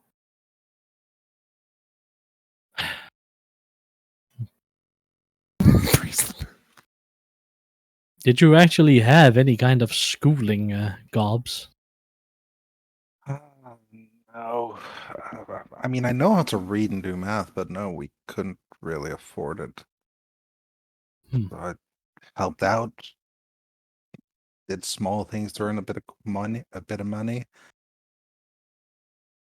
Took care of Mom when she was on her shed. Ah, I guess I still am in some way. well, But even without sorry about that. Don't mind it. Don't mind it. No, don't worry. Even though my bedside manner is terrible, I am starting to understand things a bit more. I'm not harping on you for not having an education. I'm simply trying to get to know more about you. Considering our interactions until, well, a month ago was basically non-existent. That is very true, and now I'm living at your place, working for you. So yeah, it's probably a good idea that we have a chin wag, sit down, that we talk at some point. Indeed. Tay-tay. Of course, while we are going about and all that, if you have any questions, I am more than willing to answer them. Many questions, and I'm not sure you can answer them. So you guys begin to walk in. Real quick, I need perception checks from both of you as you're walking in. Hoo-ha. Yeah. I'm doing well today. I like it. I was So- good one last time. So, Gobs, you don't catch it because you're just kind of like you've never been in a hospital before, and that this is a teaching hospital, which is even more hectic. So you're a little bit overwhelmed with the people, the cleanliness of everything, and all that kind of stuff. Othokent, you notice something that's interesting. You just pick it up in passing. There's a news story on the TV in the lobby that's talking about the events what are being called the voodoo murders. It's because it took you guys a couple hours to get over here, so it's breaking news. Another 8 dead in connection to Papa Laveau and the voodoo murders, and then it does show main sale meeting to vote on different measures regarding it, and it shows this this dwarf, right? This kind of older dwarf, or no, let's change that. Younger dwarf only has the mustaches that'll run out and run into your sideburns. I don't know what they're called, but he's got one of those going on. He's not actually old enough to grow a full dwarf beard. And his name, he's just known as Mainsail.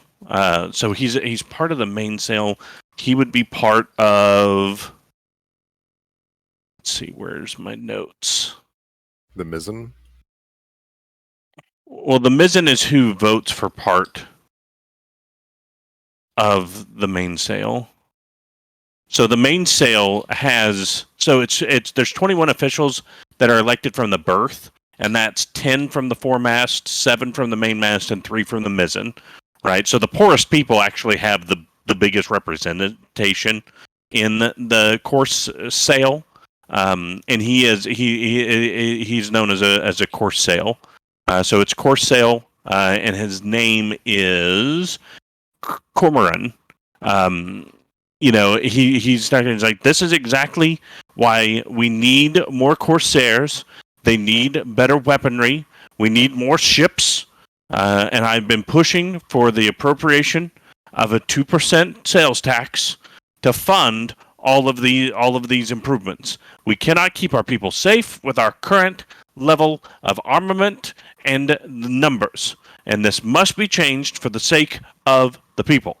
He's pushing really hard for that.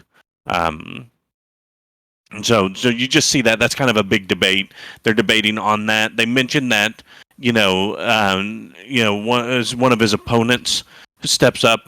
He's like, the only reason why Cormoran and his party or his faction are pushing so hard for that is because of their investments in arms shipping. Cormoran his family is known to own the dry dock and the shipyard that makes the Corsairs. So it's kind of one of those like, yeah, of course you want more defense and police spending because all of that's going to come to you anyways, right?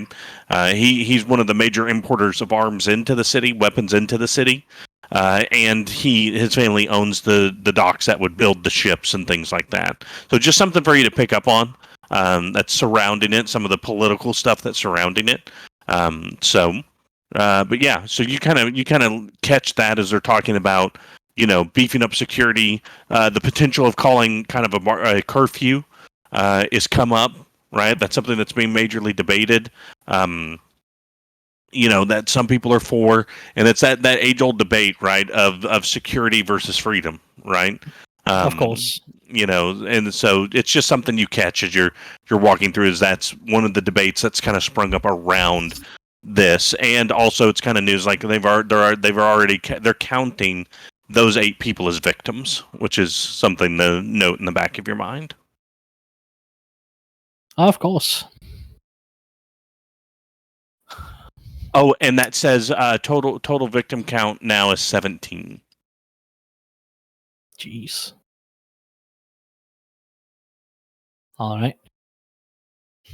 While we are walking through, Gobs, do keep your eyes open. You might be able to pick up a decent trick or two, I suppose you could say.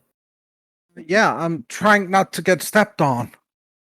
Yeah, Just a then little close to me. bit of hustle and bustle. There is a if you guys choose to sit in on it, there is what do they call them? A what? Auditorium?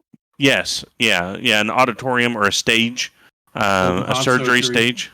What's that? Open heart surgery. Yeah, so it's in learning hospitals, they will have stages basically where You're talking you about can operating theater. Yes, thank you. An operating theater. Thank you. That's what I was looking for. So you walk past one of the operating theaters. In this theater, they're examining somebody who they're examining a corpse, and they're going over how to identify, like, this is what you look for to see, did they drown? What was the cause of death? Yada yada, and they're kind of going through that kind of stuff. Is there anything specific you want to do in here? Other than just walk around and, facilitate the, I was coming to do this stuff that you told the guy out front. Well, I am curious about a thing about our dear city of Neap. Mm-hmm. How does it work with apprenticeships if you start taking in people? Is there anything the government and the schools do for you in accordance with helping pay salaries to help educate more people? Or is it just sucks you're on your own on that part? Just curious. Depends on the career, right? For what you're doing, it's probably going to be a sucks you're on your own kind of deal.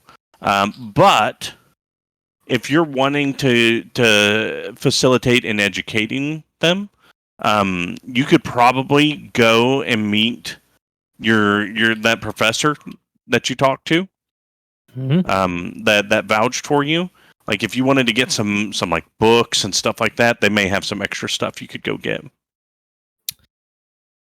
Because I am thinking if my dear new workers are more educated, they're going to be able to have better job prospects in the future.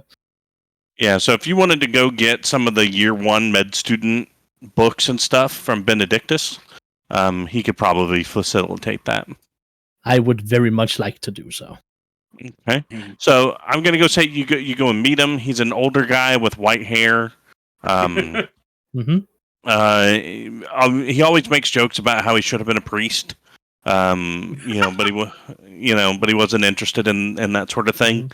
But yeah, he laughs. He's like, "How's it going? How's your practice going? Have you gotten any better at any bedside manner? Did you get a heat lamp so you can warm up to your patients better? Stuff like that." He messes with you a little bit.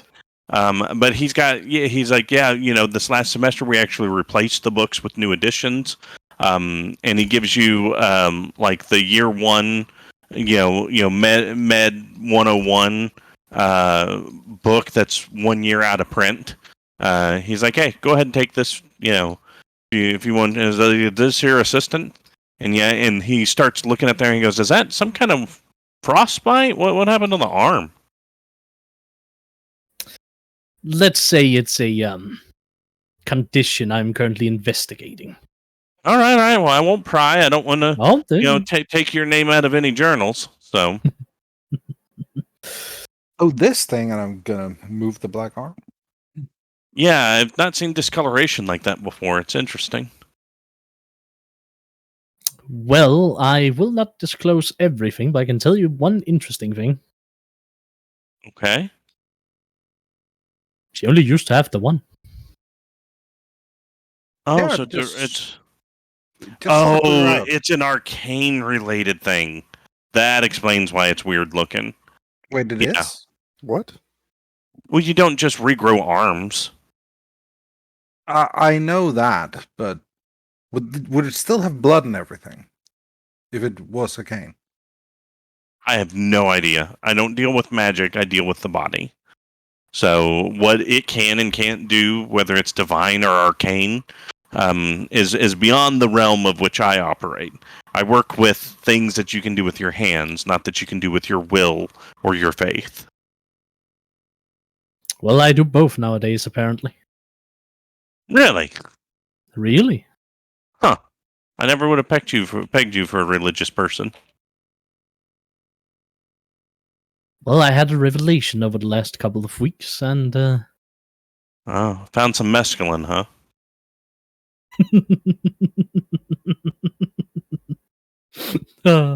He's laughing. That's all right. Who are you, and what have you done with my student? I am still me. It's just, let's just say a lot has happened over the last month. Oh, interesting. Maybe sometime we can sit down and get a drink, but I've got a class to go teach. Ugh. Cardiology. It's not complex, right? It's basically plumbing, right? But no, these kids can't understand it. They cannot understand it. It's blood goes in, blood goes out. It's not hard, They But- try to make it more complicated and more grandiose than it actually is. right? Right? It's just it's blood. It's not complicated. But yeah, I've got a class, so I got to run. It was good seeing you, though. So, Can I ask a quick question? you got to make it fast, kiddo. Okay, it's for a book. If someone is not concerned with pain in their own body, what's the fastest way of just stopping them dead in their tracks? Or a book. Like you're wanting to forcibly stop somebody where they can't move anymore. Well, either that or permanently stop them. Okay. Yeah, there's a thing called the brain basket. And he points to the back of his skull. He's like, right below, right where the neck and the skull meet, behind that, or in front of that, if you're facing them forwards, is a bundle of nerves and the part of the brain that controls motion and your autonomic system. You hit that, they're not going to be doing anything ever again. It will kill them and drop them pretty much instantly in most cases.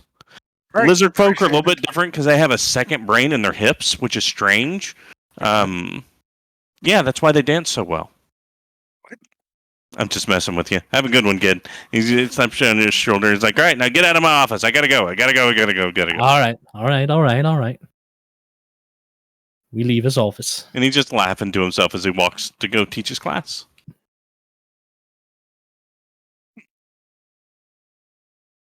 I like him. He's a great teacher. He managed to expand my knowledge at least. Yeah, I mean, you can tell he cares. That's what's Indeed. important. Also, was that question weird? Honestly. Slightly. I'm just thinking, if we're going to end up fighting those guys again, any sort of edge. I suppose. If nothing else, there are plenty of other tendons and nerve bundles you can go for more short-term disabling. But we can go over that another time. Now is not the time for an anatomy lesson. Yeah, but you're right. Also, do you dance? I did once. It was part of the medicine man's thing. So I believe he was just slightly crazy. I need All time right. to process that information. So, Abraham, were you two going to leave the library, or were you just going to hang out there for a while? I thought the plan was we're going to follow this guy since he's overseer, man. Okay. He looks like he's leaving.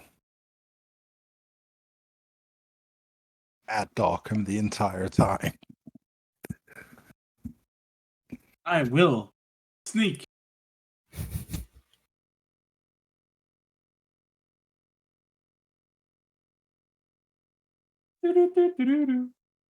I assist. Go slower, quieter. No, quieter. Slower. Slower, Yeah. slower, just like that. Yeah. Do you like this Jeez. rhythm? So he is going. He walks outside and he's beginning to walk towards the exit. Sorry, I'm not used to doing this with an elderly man.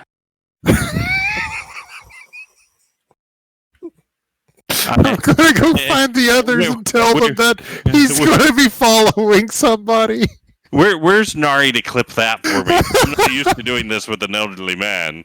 I need that. I need that clipped. I need it saved, and I'm going to post it to Reddit just like I posted him singing to Reddit. Oh, no. Wait, you posted it to Reddit. I got permission to. I just haven't had on the official D&D subreddit too. So I've cleared. Sorry. Cleared it through the DMs to make sure. I'm so sorry for your ears. See. Wait, you said you posted it to, was it D&D memes or just the D&D Reddit? It'll be to just the D&D Reddit. I just haven't posted it yet. I had to. Anytime you post something from a stream, you have to go through their moderators to make sure that you're clear for it. Okay. So they gave me clearance yesterday. I just haven't posted it yet. Link it to us when you do. Oh, I will. Can Abraham talk to Roscoe telepathically? Yeah. I mean, I couldn't bring Roscoe with me. That's a good idea. I haven't had a familiar for very long. Roscoe, go with him. Tell me what happens. Wah! Meh! Caw! Caw, caw, caw. Birdie noises. Yeah, so Roscoe just flutters over to your shoulder and is riding on your shoulder as you begin to follow him. So he is leaving. He's going out through the front gate. He's got a backpack. He's kind of has shrugged up his. He's got a hoodie on. He puts earbuds in and is doing that whole "I'm just a normal kid. Don't pay attention to me" as he walks away. Normal kid. How old does this guy look? Early 20s, which consequently, all of the zombies that you fought were all in about the same range. Yeah. Like young, disillusioned. I think I know how the world works. Yes. Age, yeah. You mean Yeah, all the definitely knows TikTokers. how the world works.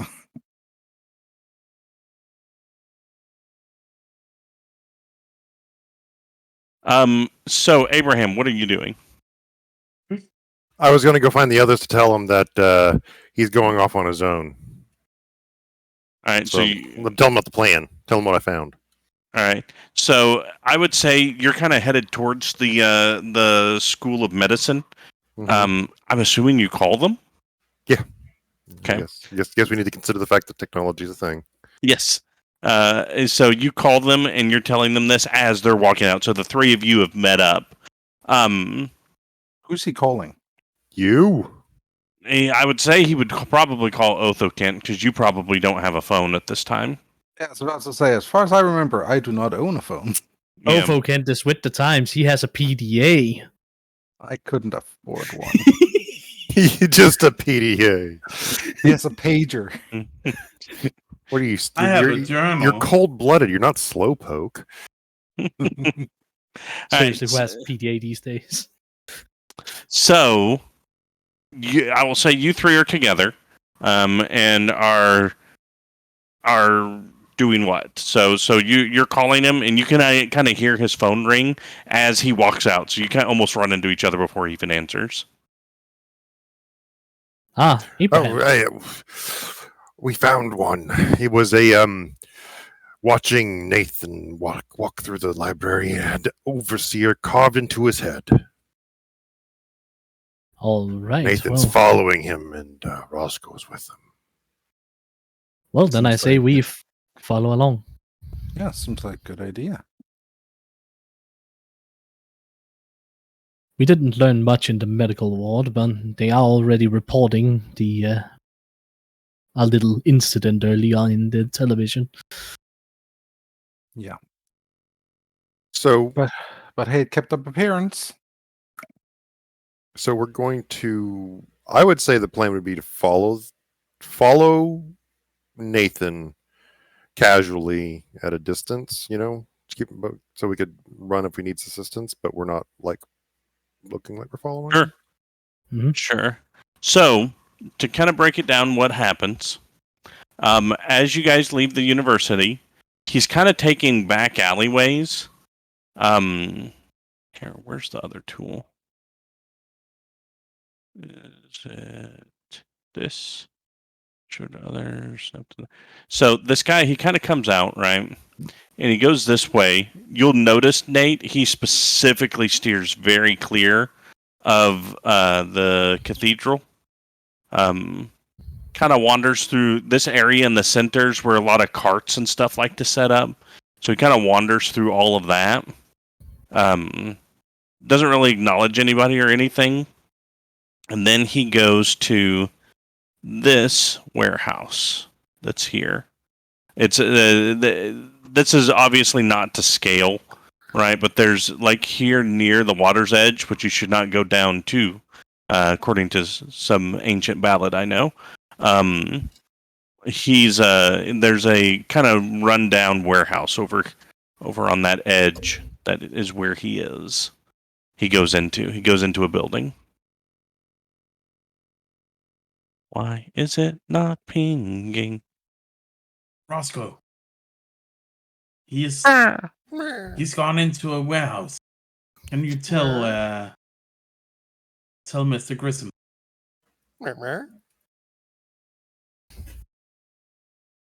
Yeah, he tells him.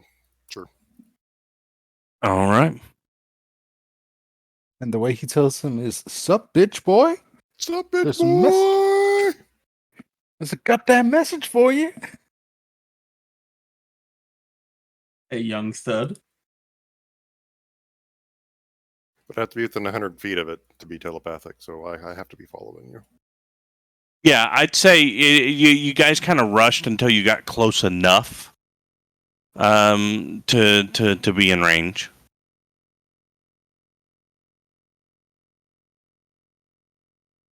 So yeah. Okay. And Nate doesn't know how it works, so he just went. So he's down where? My ping is not working. It's driving me nuts. This building. Yeah. Driving me nuts. Yar! Make sure you're selecting the select tool, not the draw tool. Yar, I've got the select tool and it's still not working. Yar. It just worked. No, that's Nathan. Never mind. Yeah, no, it didn't work.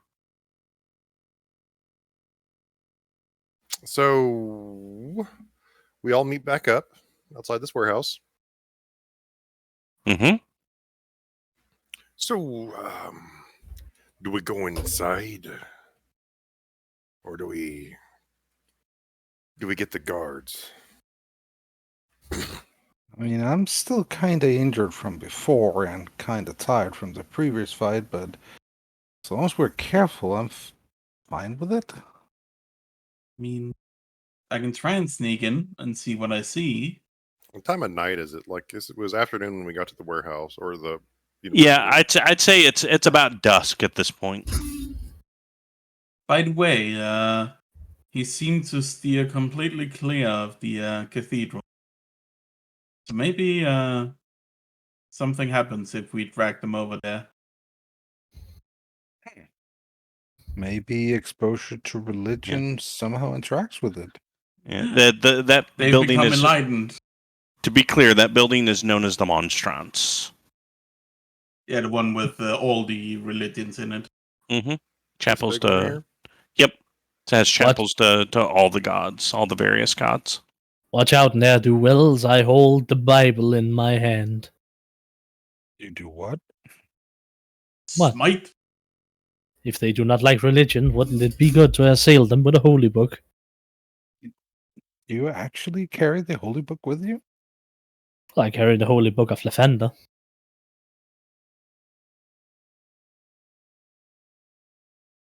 That's a god, Yes. right? God of sunlight, rebirth, and stuff of the like.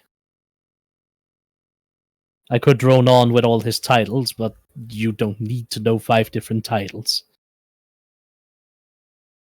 That is true. I just presume he's a good guy. Let's just go with God of sunlight. All right, god of flashlights, got it. Close enough. As a note, there are windows. They're just up high. What does my raven eye see? So give me a perception check as he flies up and checks through the window for you. No. So as he gets up there, he looks in, and it's kind of the window's really dirty, so it does make it a bit difficult.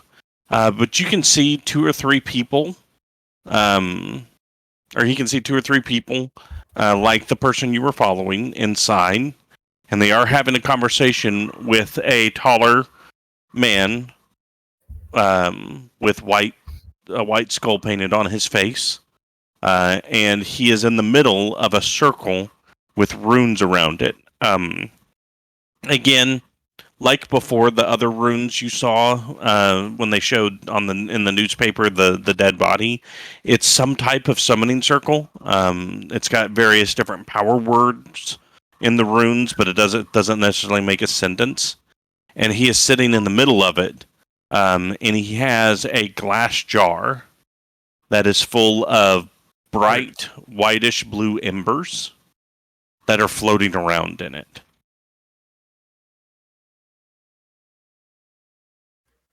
They're performing a summoning ritual inside right now. Should we barge in, or do we need to call the guards, or both?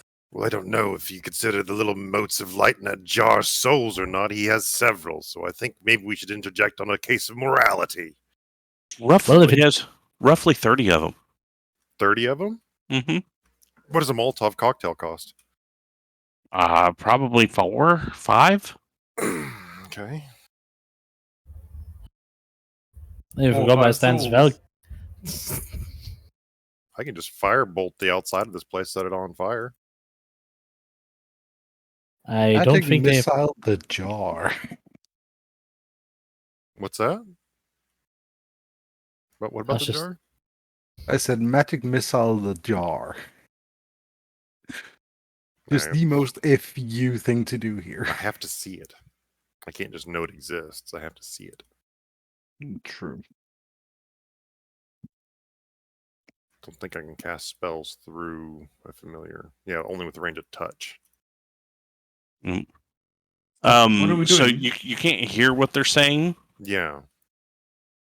But Roscoe's watching. Can Nate somehow sneak in? Or are they standing in view from the door? It's not like a cluttered area, right? If you go in through the door, you're going to be very obvious. It's an empty old warehouse.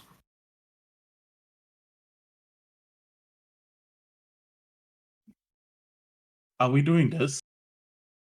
I want to. Let's just see if they are hostile and use voodoo zombies, then let's call the cops after that. We could try scaring them off, but if they're summoning, they may not be easily scarable. I mean, they're dealing with the death and souls. No, I mean, let's.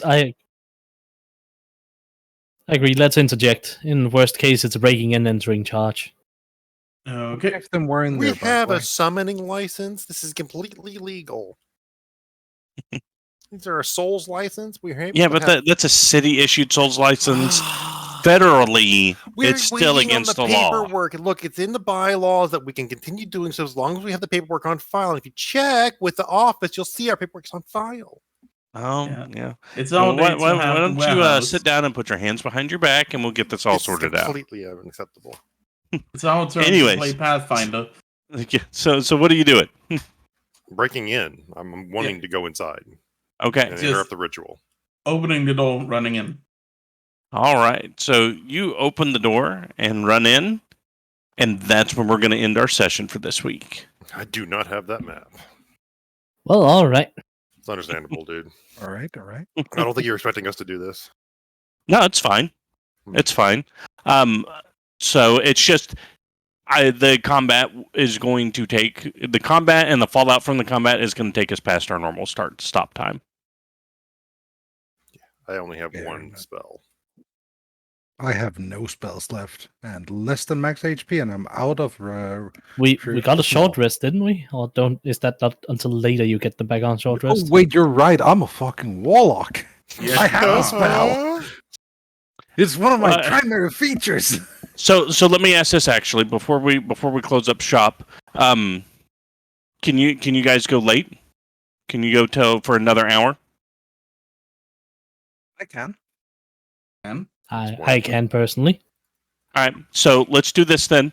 Let's take a 5-minute break. That'll give me time to grab a couple things I need because Cyntari is right. I don't have it prepped because I figured we'd wait till next week. You guys actually got here quicker than I expected you to. I thought we were taking too long. I'm sorry. No. Because there's a couple different ways you could have gotten here. I am very glad you went to the university. So, but yeah, let's give me a few minutes. Let's do our bathroom break. Nexus can sing for a little bit, and then we can go ahead and roll into this. All right, I'll be back.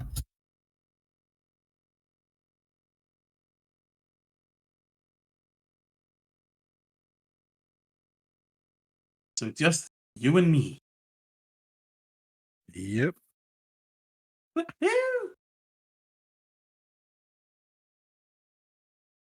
Still here? No. Oh, okay. I'm not here. Sorry. No, you're not. You're the voice in the sky. You don't get to join in on this song.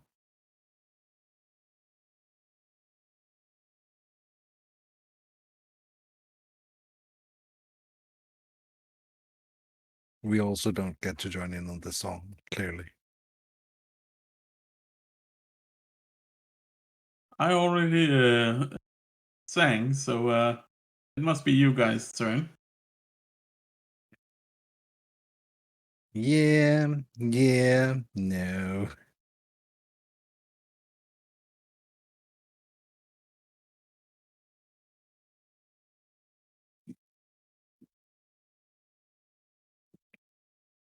Pokémon, du ska fange dem.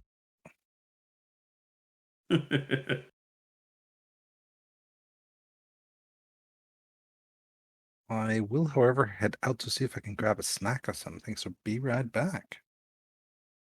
Back.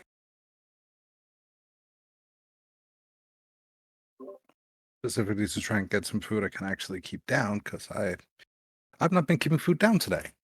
Yay. Ew. And I have not been able to keep food in.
one time at band camp.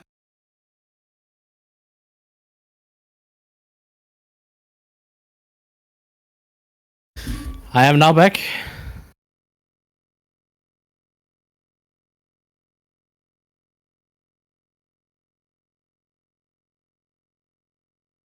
As the first one, it seems.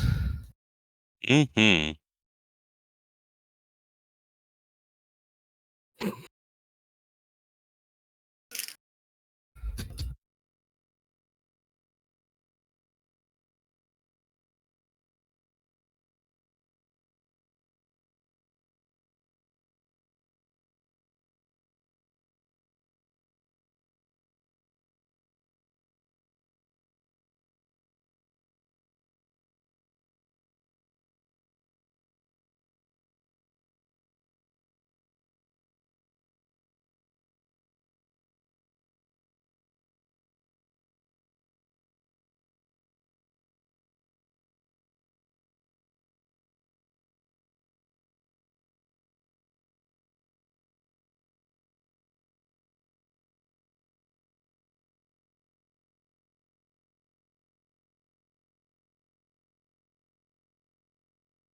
I return.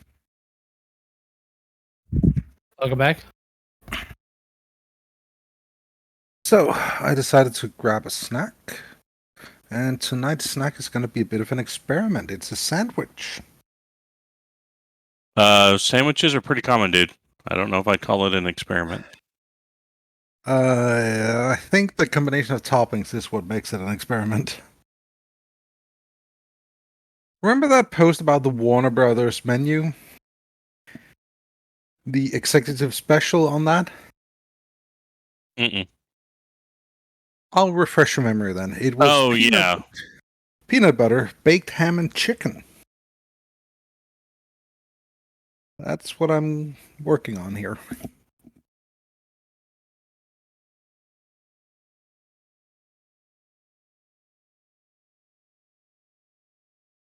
This is weird.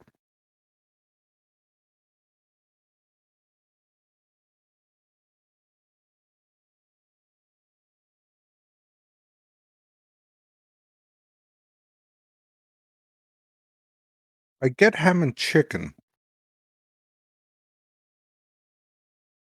I don't understand the peanut butter part.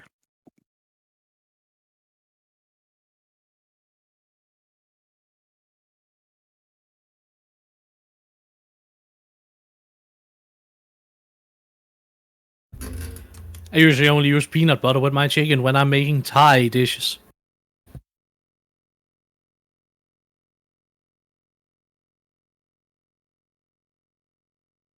See, that was the reasoning I had going into this.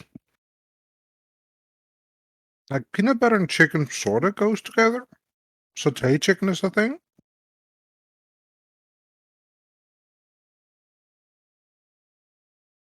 Good satay is the greatest gift to mankind. But this is just straight up peanut butter. With well, not unspiced, but you know, the regular cold cut chicken. I think what's throwing me off here is the ham. Because the chicken barely tastes like anything.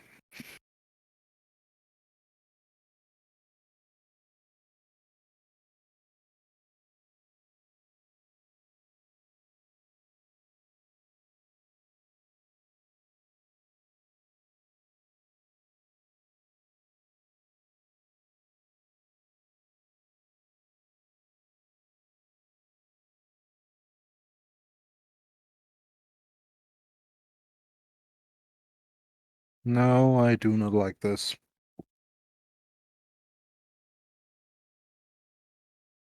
Sadness.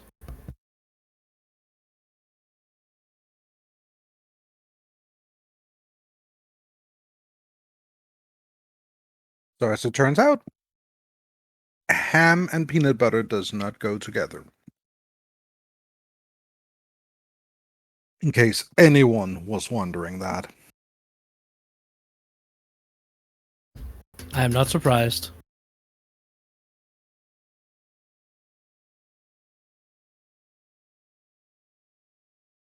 Do try it for yourselves and let us know what your reactions are in the comments below. Assuming this goes to YouTube, of course.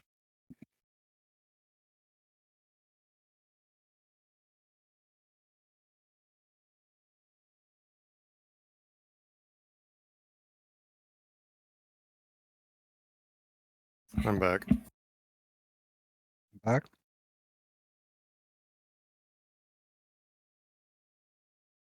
I think I've committed a crime against God. What'd you do? Remember that Warner Brothers thing I posted a bit ago? The the menu from the old Warner Brothers?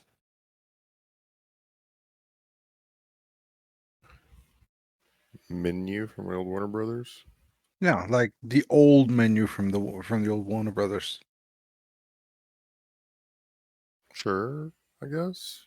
Do you remember the executive sandwich that was on that?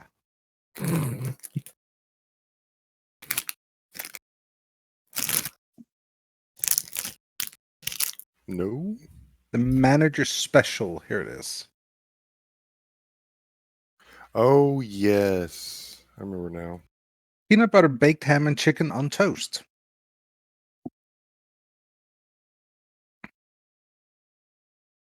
I'm eating that right now.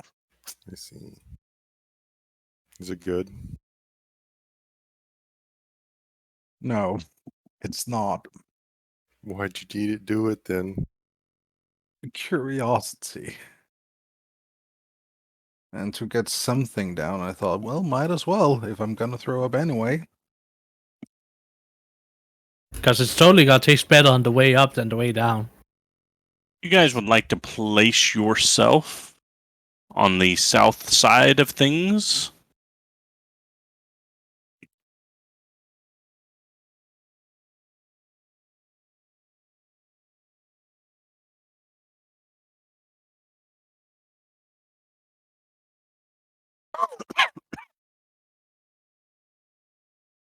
Yeah. No, wait, there. Sandwiched. Yes.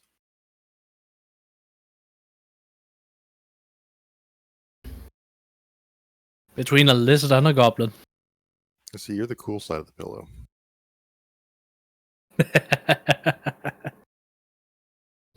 Hey, look, we're a traffic light. It's true.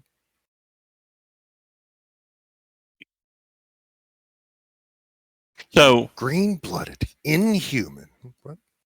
I need you guys to pretend this is the long-haired guy.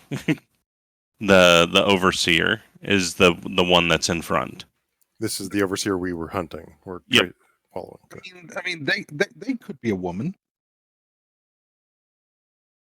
We don't know what was under that thick hoodie.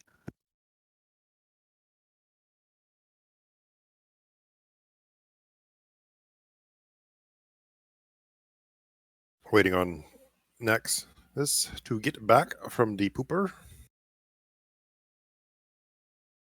The pooper scooper. No, hopefully he's not scooping it.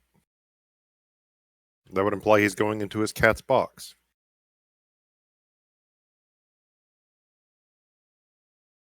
Or it's really sticky. Back. Welcome back. Welcome back. Come back.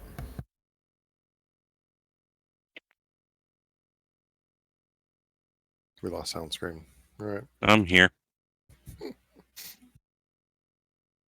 Just putting some numbers in. 3, 5, 9.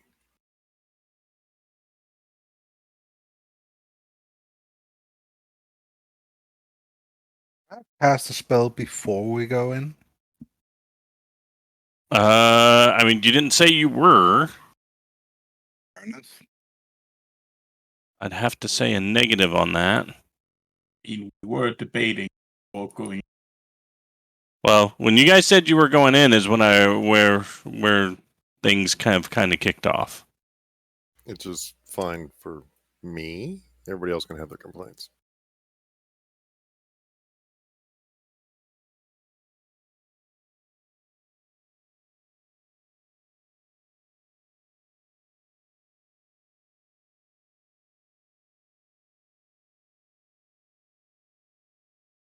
In that case, cast it as we're going in.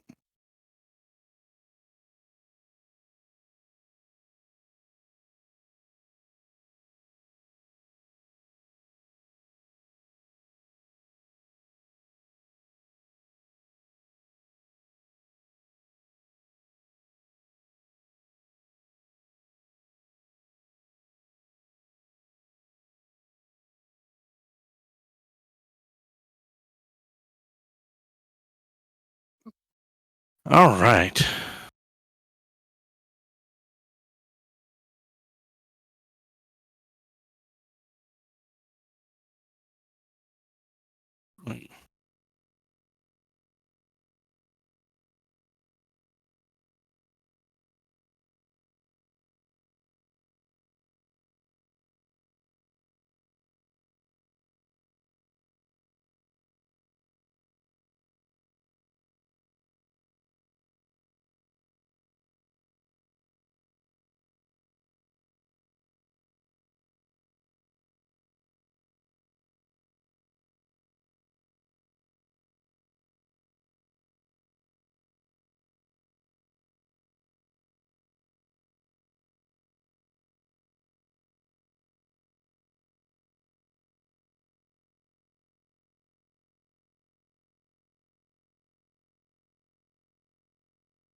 Okay.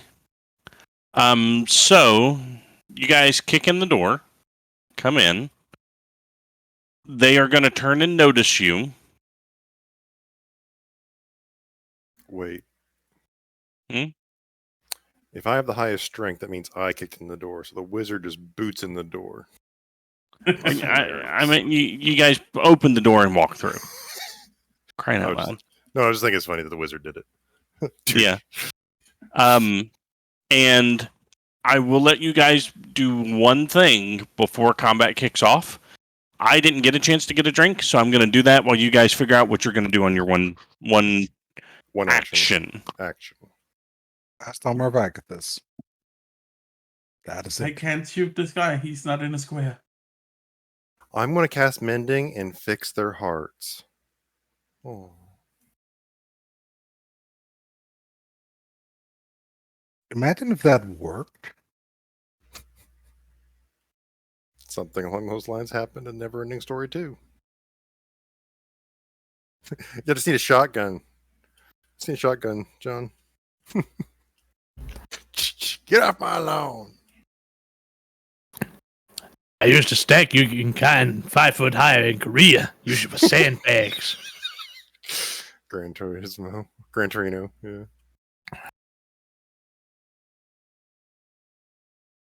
That's a good movie. Get off my lawn. I need to watch Hey, that movie. Thank you very much. Get off my lawn. Equal opportunity.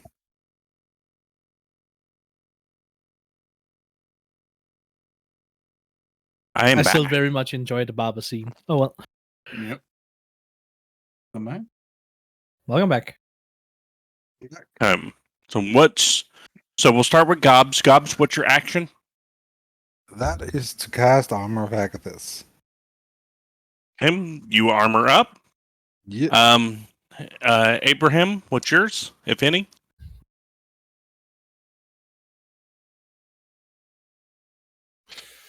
Not much I can do that's alternative to just casting an attack spell on them.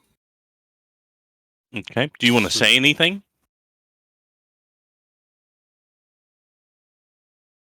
What is that? Before I say anything. This What? thing in the center here? This thing that looks roughly like Baron Samedi. That is, as far as you can tell, that is Papa Laveau. Ah.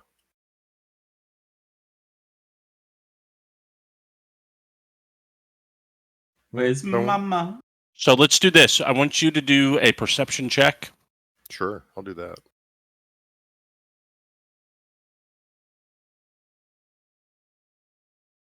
Okay. So here's some information you gather in this action instant. He is he is conducting some kind of ritual. These 4 that are around him have a rune in their forehead, but it's yet a new one. It is trying to think of the best way to explain it. It's like channel or funnel is written on their foreheads, and you notice kind of a icy arcane mist is pouring out of them into the runes that are in the circle around him. Okay. Okay. So there you go. I would like to. That's my action. Then continue on. Never mind. Go on. Othokent. Anything you're doing before things kick off? Casting bless on my dear friends. All right. Because I plan on staying a bit back in this combat, even with my 18 AC.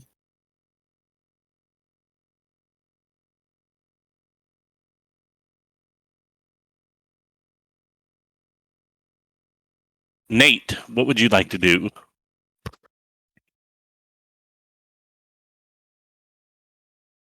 I'm seeing this.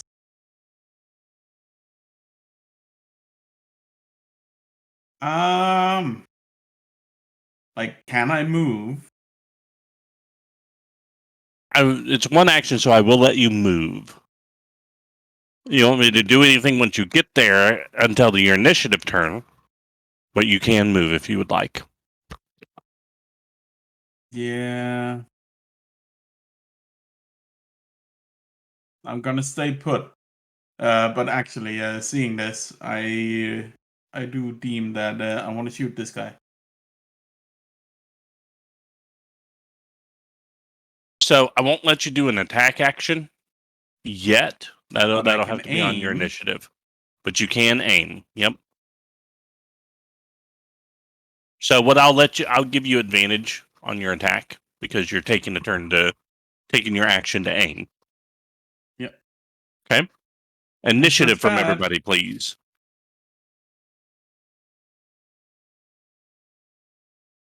Yeah. Yes. Look at that reversal. Nexus with the good initiative, me with the shit one. I mean, mine was just a 13.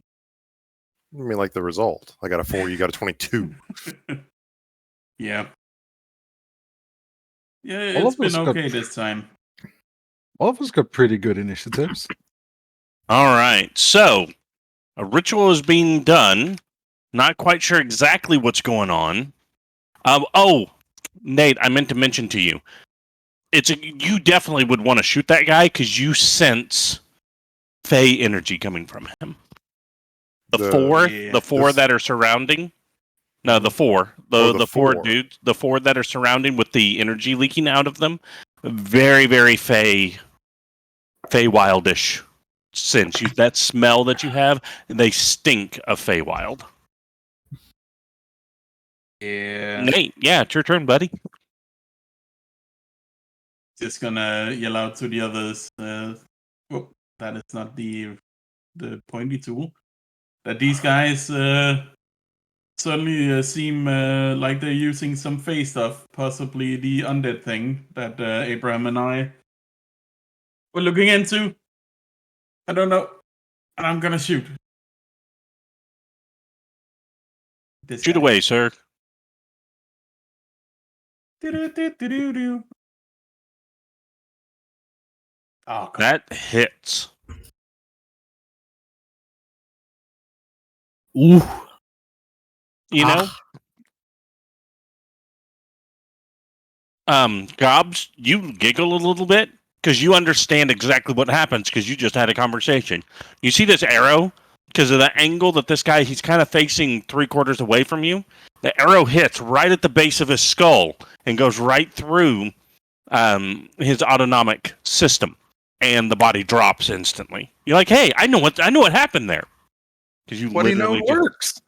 Yeah, it works 100% as that guy drops hard. Nate, what else would you like to do? For now, I'm gonna move. Can I move that far? No, I forget how it's counting. Yes. Yeah. Yeah, that's 25 feet. You're good. And I can. Yeah. Sure. That is my turn. All right. Gobs, what you doing, hun? I'm gonna be moving Him? to there. Excellent. Basically just putting myself between them and the rest of the party. And sort of more in frustration than anything. She's gonna just make sort of a wild swing with the weapon, like a "hey, stay back" kind of thing. And Okay. instead of just swinging the weapon, an actual bolt of energy is gonna shoot out of it. And she has no clue how she did that. Okay, let's see it.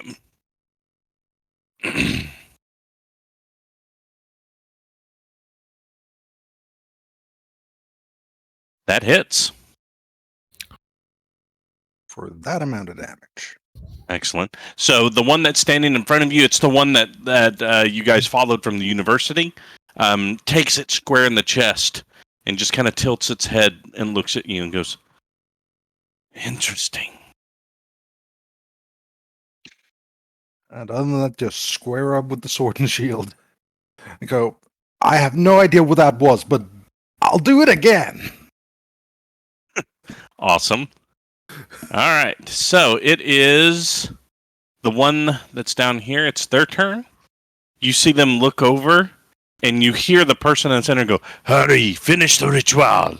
And it opens its mouth and its eyes. You hear the snapping of stitches, right? Because its mouth and eyes were stitched shut. As it opens its mouth and eyes and kind of raises out its arms, and the fey energy that you were feeling, right? You start to see red intermixed with it as the red starts pouring out of this creature.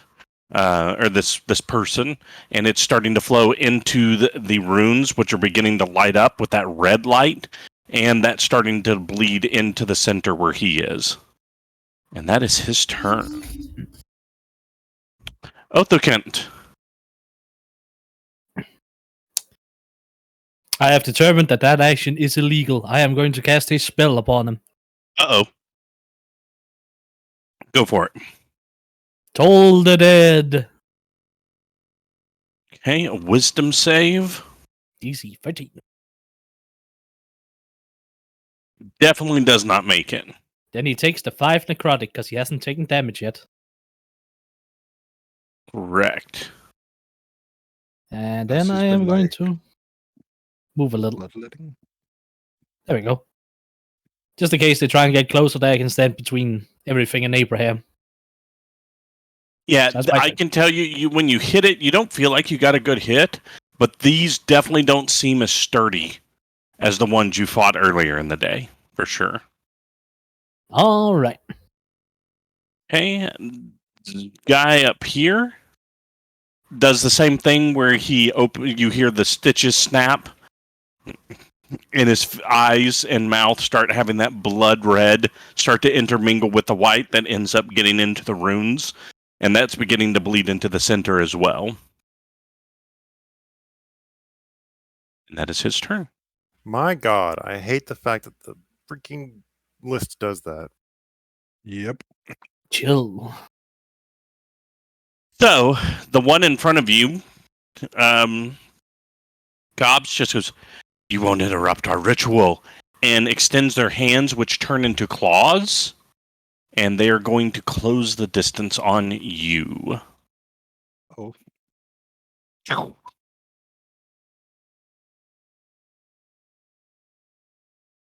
Does where's their stat block here?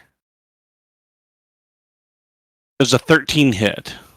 It does not, thanks to my new shield. Awesome. It would have hit otherwise. Okay, so they try to slash with the claws and miss, and then she's just going to lean forward and just try to bite you as her teeth have grown jagged as well. Uh-oh. Does a 14 hit? No, it does not. Yep, and you're able to fend both of the attacks off. So the first ones you bounce off your shield, the second one you kind of sidestep a little bit, and the bite misses your shoulder. This is working a lot better. You hear, does anybody speak? Well, here, let me look.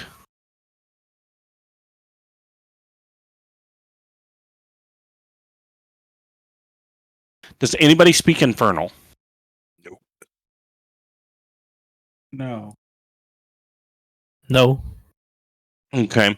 So, Papa Laveau begins to stand. He stands, and he's speaking in a language you don't understand, and you start to see that white and red start to intermingle and start to swirl around his feet as he opens the jar. And as a soul comes out, and he inhales it, and you start to see those runes start to generate on the back of his neck. It's a B. So for Cyntari's character that can read it, it's a B, and it's glowing bright red. As the souls are starting to stream out, they're starting to stream out of the bottle and into his mouth as he is speaking a language, as more and more of these runes start to change colors. Speaking of which, Abraham, what you want to do, homie? I don't know what he's doing. Is he gaining power? Is he powering the ritual, or is he? What is he?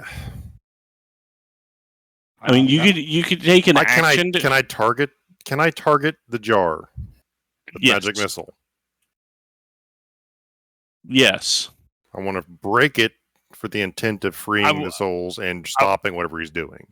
I want you to do an intelligence check for me before you do, because I don't want you to get frustrated.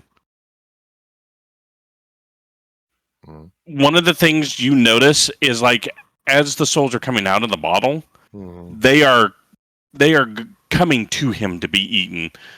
Breaking the jar might just free them, and he's going to eat them anyways. So you're not necessarily sure if breaking the jar would inhibit that at all. Right. Because it doesn't seem like once they get out, it's not like they're struggling to get away. They're coming out and going straight to him. He might not be ready to ingest all of them at once.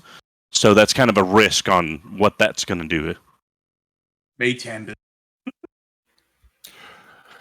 I don't know if Chill Touch effect would have any effect on him. If it would apply in any way. So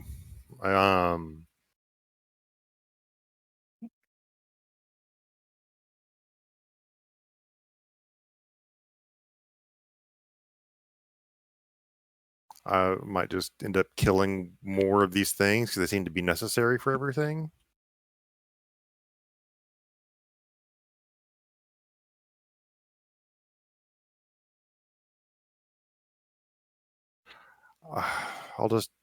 I don't know what he's doing. I don't know how to stop it. These guys are apparently a key to the ritual. So I guess. So do you want to do... I would let you use your bonus action to do an Arcana check to understand what he's doing, and I would give you advantage based off the fact that you read a bunch of books today about voodoo.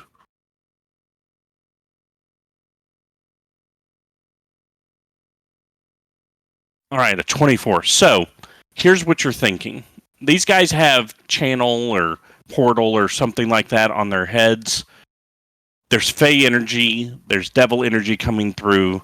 He is trying to channel the power of the devil that he is associated with, the Baron Samedi, right? Mm-hmm. He's trying to become the vessel for it. The souls are powering that to empower the devil's magic So he's trying to he's balancing everything, right?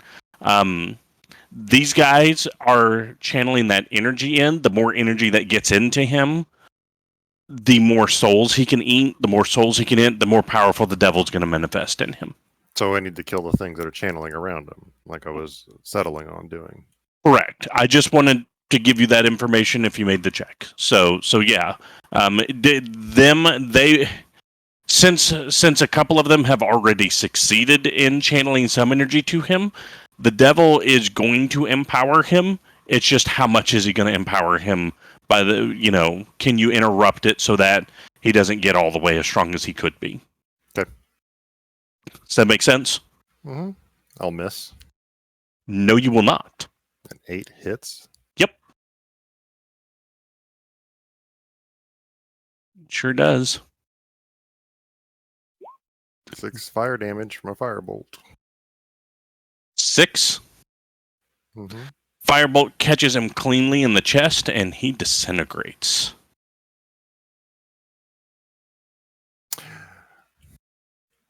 The devil, he's trying to... I'm just going to say summon, even though it's not true. I'm not trying to be concise. I'm trying to be concise. The devil he's trying to summon is needing them to power him. Kill them before he can power them more. The devil will be weaker. Right. Killing lackeys. All right. Anything else for your turn? No. All right. The next guy at the top, again, stitches pop, red stuff goes in, more runes light up. You would estimate runes are about half lit at this point. Okay, so he's about halfway done to the strongest he could be.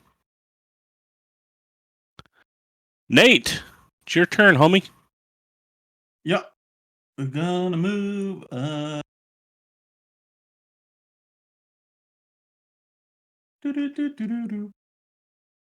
Shoot this guy.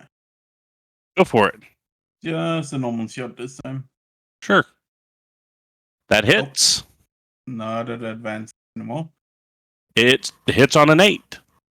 Wow, really? Mm-hmm.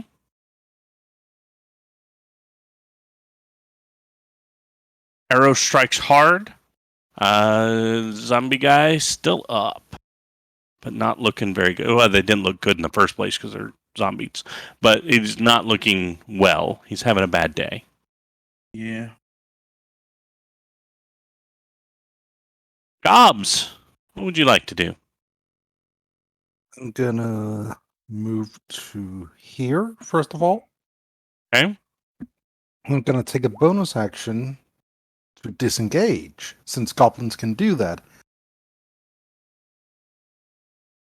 I basically just go, sorry, beard back! And move an additional 10 feet. And once there, I'm gonna target that guy with the same kind of thing I did before. Just repeating the motions. And they are definitely within range. Go for it. 7? 7 unfortunately does not hit. Oh, well, it was worth a shot. You have guidance. I do have guidance. Bliss. It's bliss. Oh yeah, I forgot. Oh yeah, I completely forgot. That's not even a choice. I don't know if a D4 helps, but it's a D4. It does. That's 8. I hit on an 8. Literally only increased it by 1. That hits. Haha! Bliss saves the day. All right. For 7 points of force damage. And that one shatters when the force damage hits it. It's now dead. That leaves me with 10 more movement. Gonna go back there. Hi, I'm back! And that's it.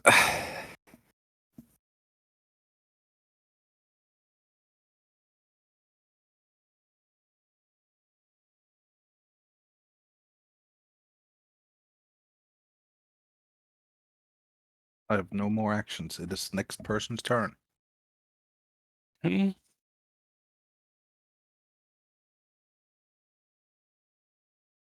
All right. Othokent. Alrighty then.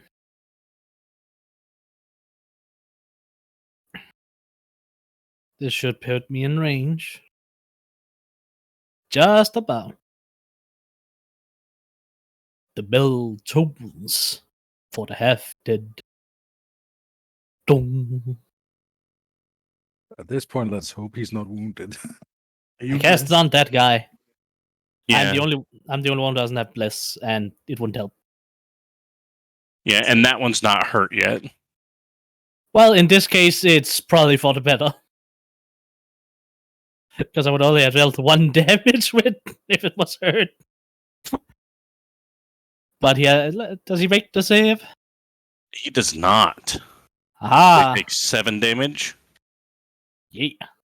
Awesome. Finish it, Abraham. I'll take my last 5 of move and a move left, and that'll be me. There we go. This one just screams, no!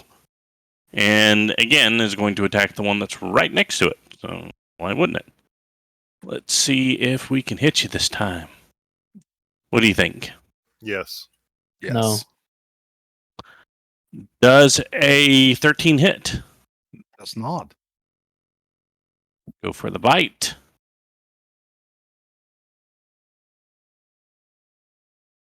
And again, both times tries to get a hold of you. Does not manage to find purchase. Yield, bitch!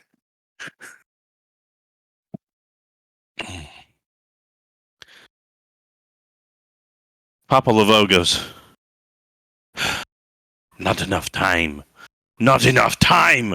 And he smashes the glass himself and absorbs the remaining souls.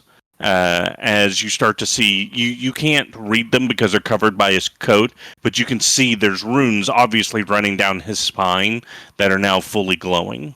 The runes on the circle have not changed. They're still about halfway. And that is the end of his turn.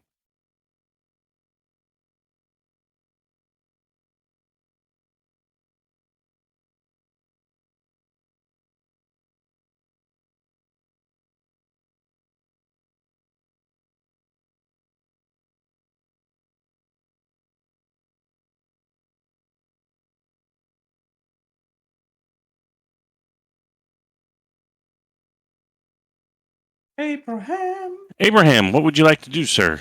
Shoot this guy. Hey, are you in range of him? He's 120 feet. Okay. The entire range of my spell.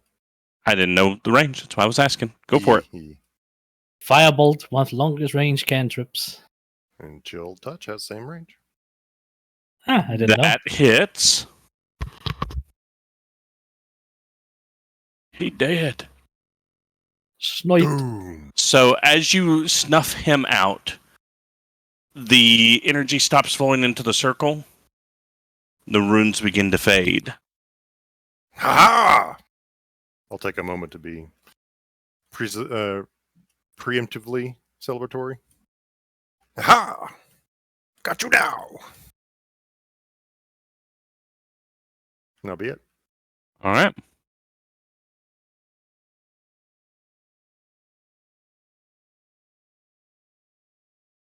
Nate, what would you like to do? Does the ritual seem to be stopping, or It seems to have stopped. Yep. and he is just frustrated for now? His eyes are glowing red, and there's red light pouring from beneath his shirt and his coat. Okay, I'm gonna keep half an eye on him for now. Just gonna assist the Gobx.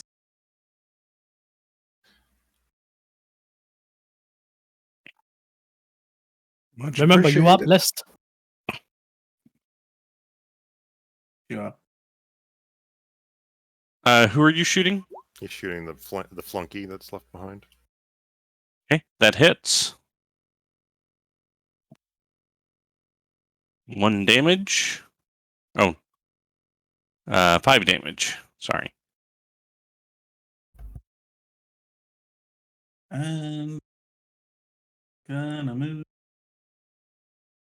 a little bit closer. There we go. My turn.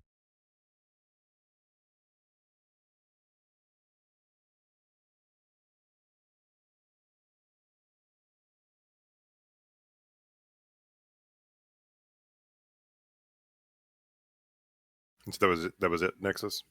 Yes. Okay, so it's Gob's turn. Oh, it didn't go through. Sorry. No, it's. I don't know if there's something wrong with your mic. It seems like a lot of what you're saying isn't going through. Gobs, it's your turn. I think there's a delay after you press the button. You have to give it like a second before you speak. Okay. I'm gonna swing a sword at them. Go for it. That hits. You know that thing I learned about the brain? I'm gonna apply that from the front.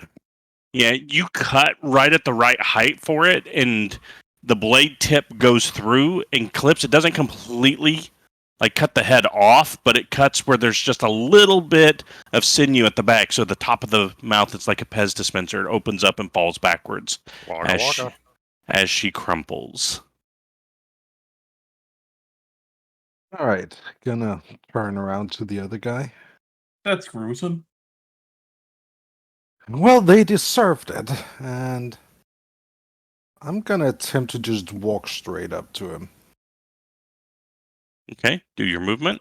Do I need to move one step closer to reach him? Because he's like in between squares. Yes, you would have to go one step further to reach him. I will do that because I have that movement.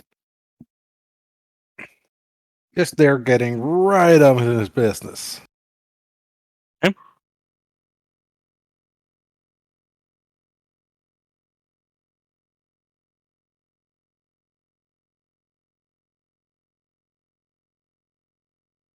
Okay, is that the end of your turn? That is all. That is all I am going to do. I can't really do anything else that's meaningful. All right. He is going to, at the end of your turn, before Othokent acts, use a legendary action. All right. I'm going to move him to this square just to make life easier for us. Yep. And he just looks at you and goes, I am barren. I am protected. And as he says that, a swarm of souls starts to pour out of him and circle around his body. They look like zombies as they're swirling around him. Let's see. I have a feeling I know what spell this is.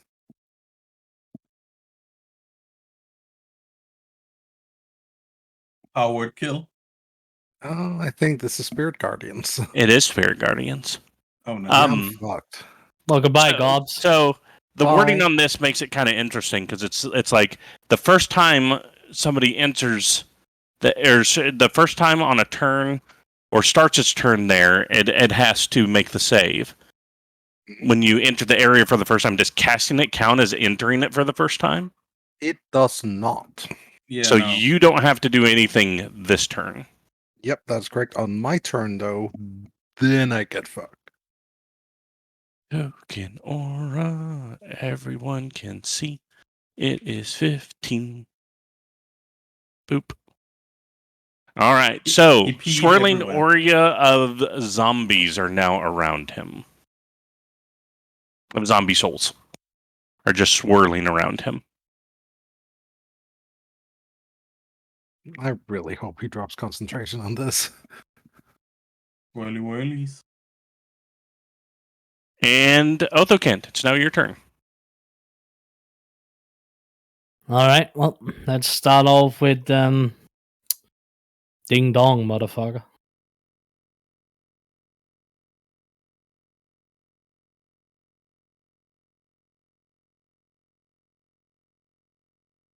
Okay, a wisdom save. Please fail. Please, for the love of God, fail. He got a 13. What's your DC? 13, so he makes it. Well, he makes it. And then I am going to spend the rest of my turn just moving. Just moving right along. That's my turn. Alrighty.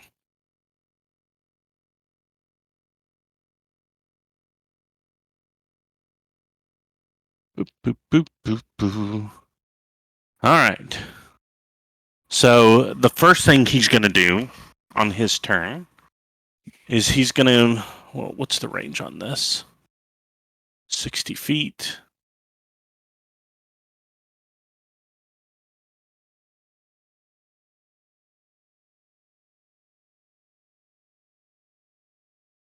Nope. Nope.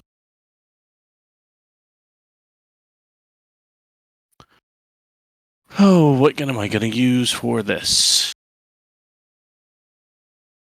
I didn't think about this part. Hey, we're going to use this. A voodoo doll, an ethereal voodoo doll, appears behind you, Nate, and is going to attack you.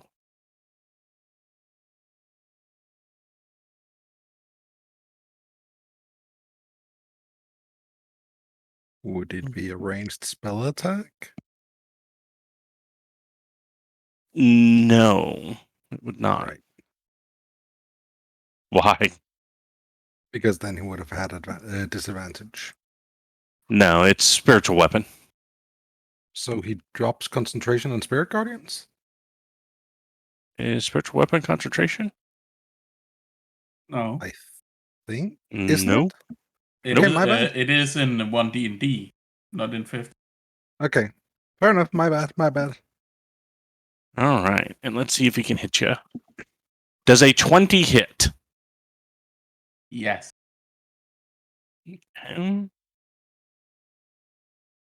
What is his modifier?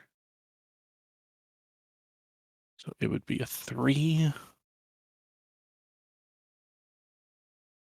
You take 7 points of radiant damage as you are punched in the back of the head by a floating voodoo doll. And he just goes, and he just laughs. Punishment be coming for you. And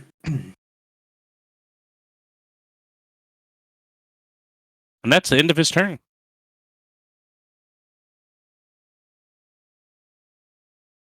Magic missile. Go for it. It hits. Sorry.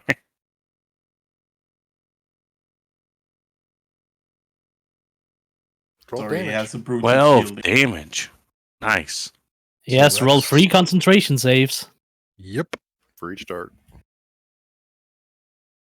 All DC 10, though. Because I can split them up so they're all individual impacts, I guess. Yep. That is exactly why they're each their own instance of damage. Same with Scorching Ray. He handles the concentration checks on that just fine.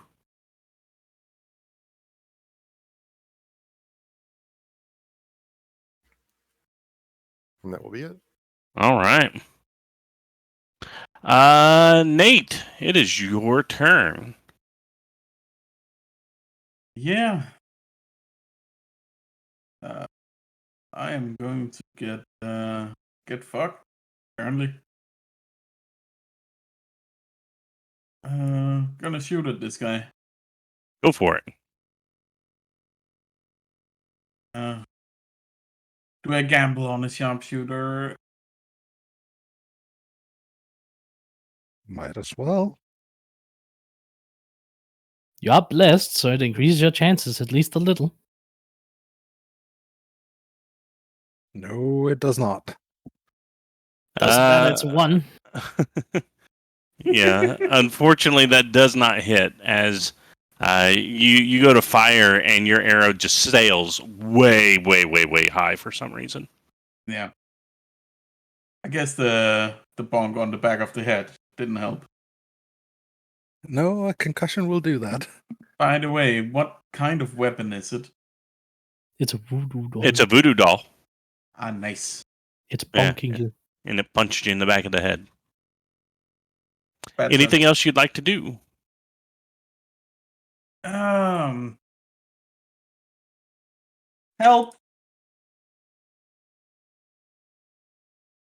All right. Bad touch. Help.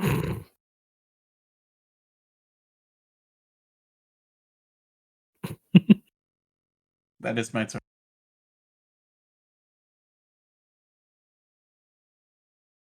And now I get to eat the spirit guardian. At least you're blessed. Gain its power. Yes. All right. Absorb the soul. So, Spirit Guardians, you're starting your turn in it. Yep. It's a wisdom save, right? It is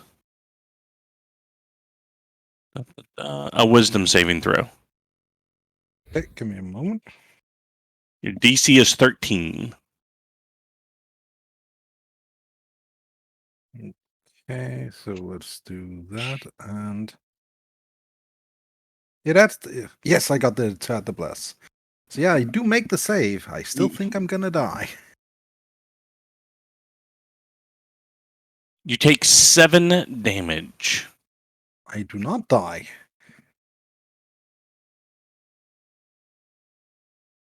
Yep. And it's necrotic damage.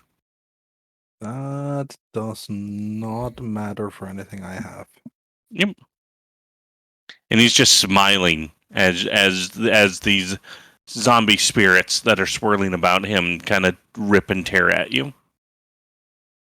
What would you like to do? Swing at him with my sword. Go for it. Yep. No. That unfortunately does not hit. I don't think No, bless it is does gonna not. help. I do have bless. Yeah, that's right. I forgot to add it. Even if you Maybe? max rolled bless, it's Okay. not going to get you there. Yeah. Okay, fair enough. Yeah. So unfortunately, no hit on that one. Question. Actually, no. I am going to do something else then. I still have my bonus action to disengage, which I'm definitely going to do. And Remember, I your movement's halved until you get out. So that means should be able to get to there. That's 5. Actually, let me just do that properly. There. That's 20 feet.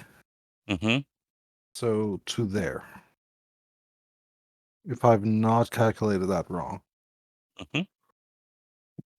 All right. And ending my turn there. Othokent. Alrighty then. Alright. Here, let me patch you up. You healed for 11, Nathan. East. Don't you have to, to use a healing kit? Don't you have to be next? Oh, you're at Nathan. Duh. I thought you were doing Gobs for some reason. I was like, dude, you kind of have to go over there, champ. Hiya! He prepares it and throws it like a grenade. Healing grenade! Just like a bundle of bandages bursting at the seams already. No, my plan is I'm gonna be Anna from fucking Overwatch. I'm gonna healing sniper and heal grenades. There you go. All right. What else would you like to do? Well, that was my action, so I'm gonna use my movement and move somewhere up here ways. And that's my turn. All right. It is his turn. He is going to move and try to deal with the person that's hurt him the most. Go away. We can't get to you. So he's going to run up there. And he's got a cane. One of those canes that's got a ball on the end. And he's going to slide it into his hand. And he's going to come across and crush you in the face with it. There's a 19 hit. Yes. Okay. All right. So it's going to do 1d6.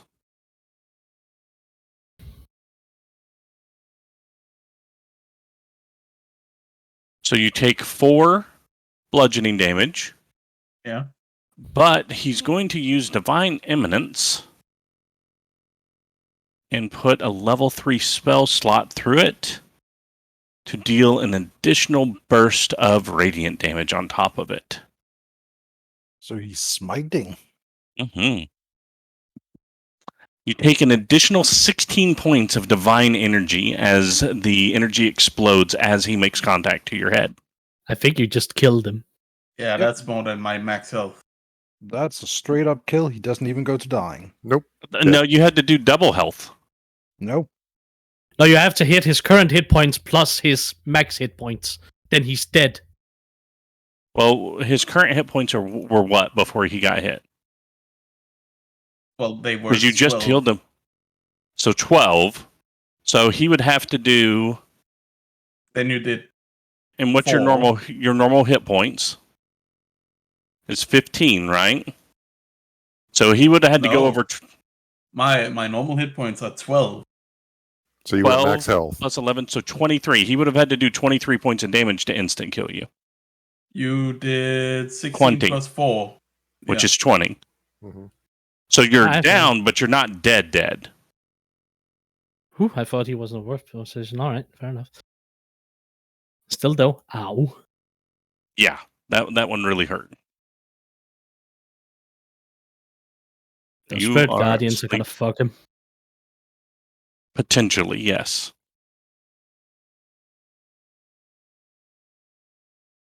Mr. Grissom. You saw him just detonate your friend's head. What would you like to do? Does a firebolt hit? 13. You're blessed. It does hit. Oh, fair enough. But you rolled 1 point of damage. I was like, that's not going to save him, buddy. No, I rolled 2 points of damage. Thank you very much. Oof, double damage. Wah! Yeah, I picked up a quad. I picked up a double damage rune. I mean, it's Nice. still Wasn't a quad another. room. It's still another Constitution save to keep that spell up. Which you'll handle just fine with his massive saves and bonuses and feats. Does it mean you're a Voker if you picked up a DD rune? Are you gonna beat hop ball him next turn? I hope so. Give him a Hellzone grenade. Light grenade.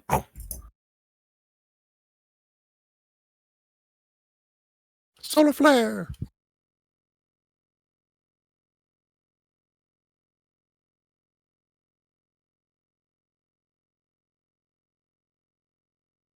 He did not make the concentration check. Failed it by 1. Whoa.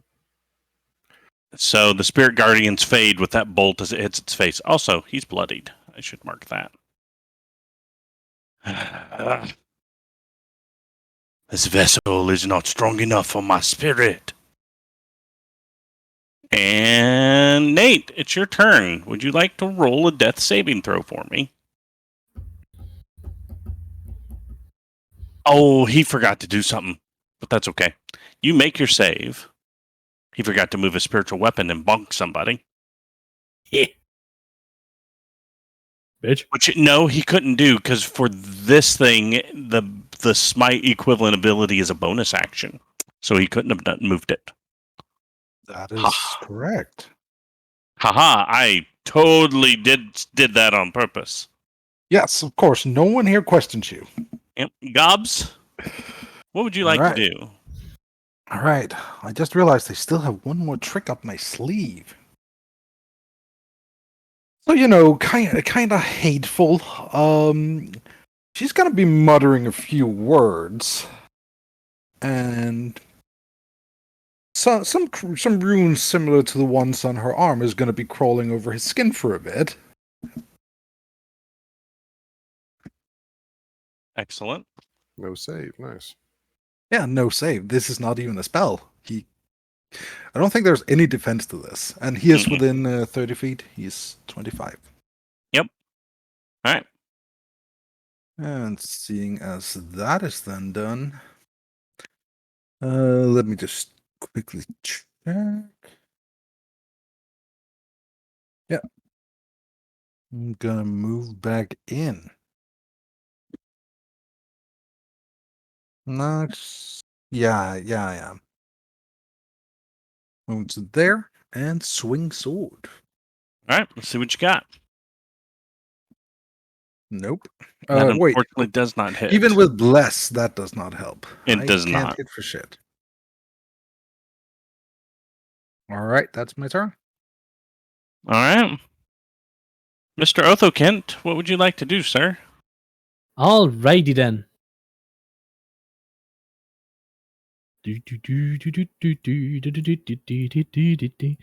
I'm gonna walk over yonder way. I am going to stabilize dear Mr. Nathaniel. Alrighty. He is now at 1 hit point. Nate, you wake up. Your head really hurts.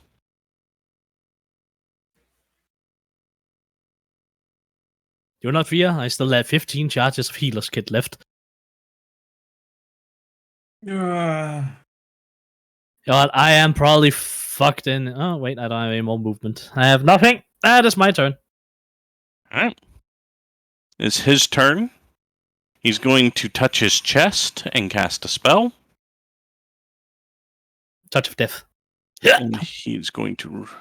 You see some of his wounds close. He's gonna heal. Understandable, he's in a terrible situation.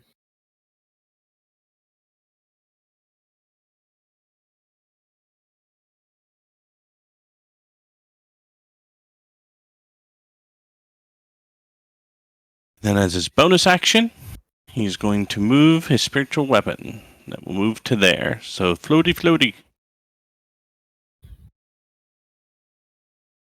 And that's his turn. Mr. Abraham, what would you like to do, sir?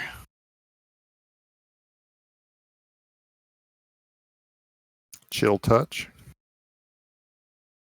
Okay, that hits.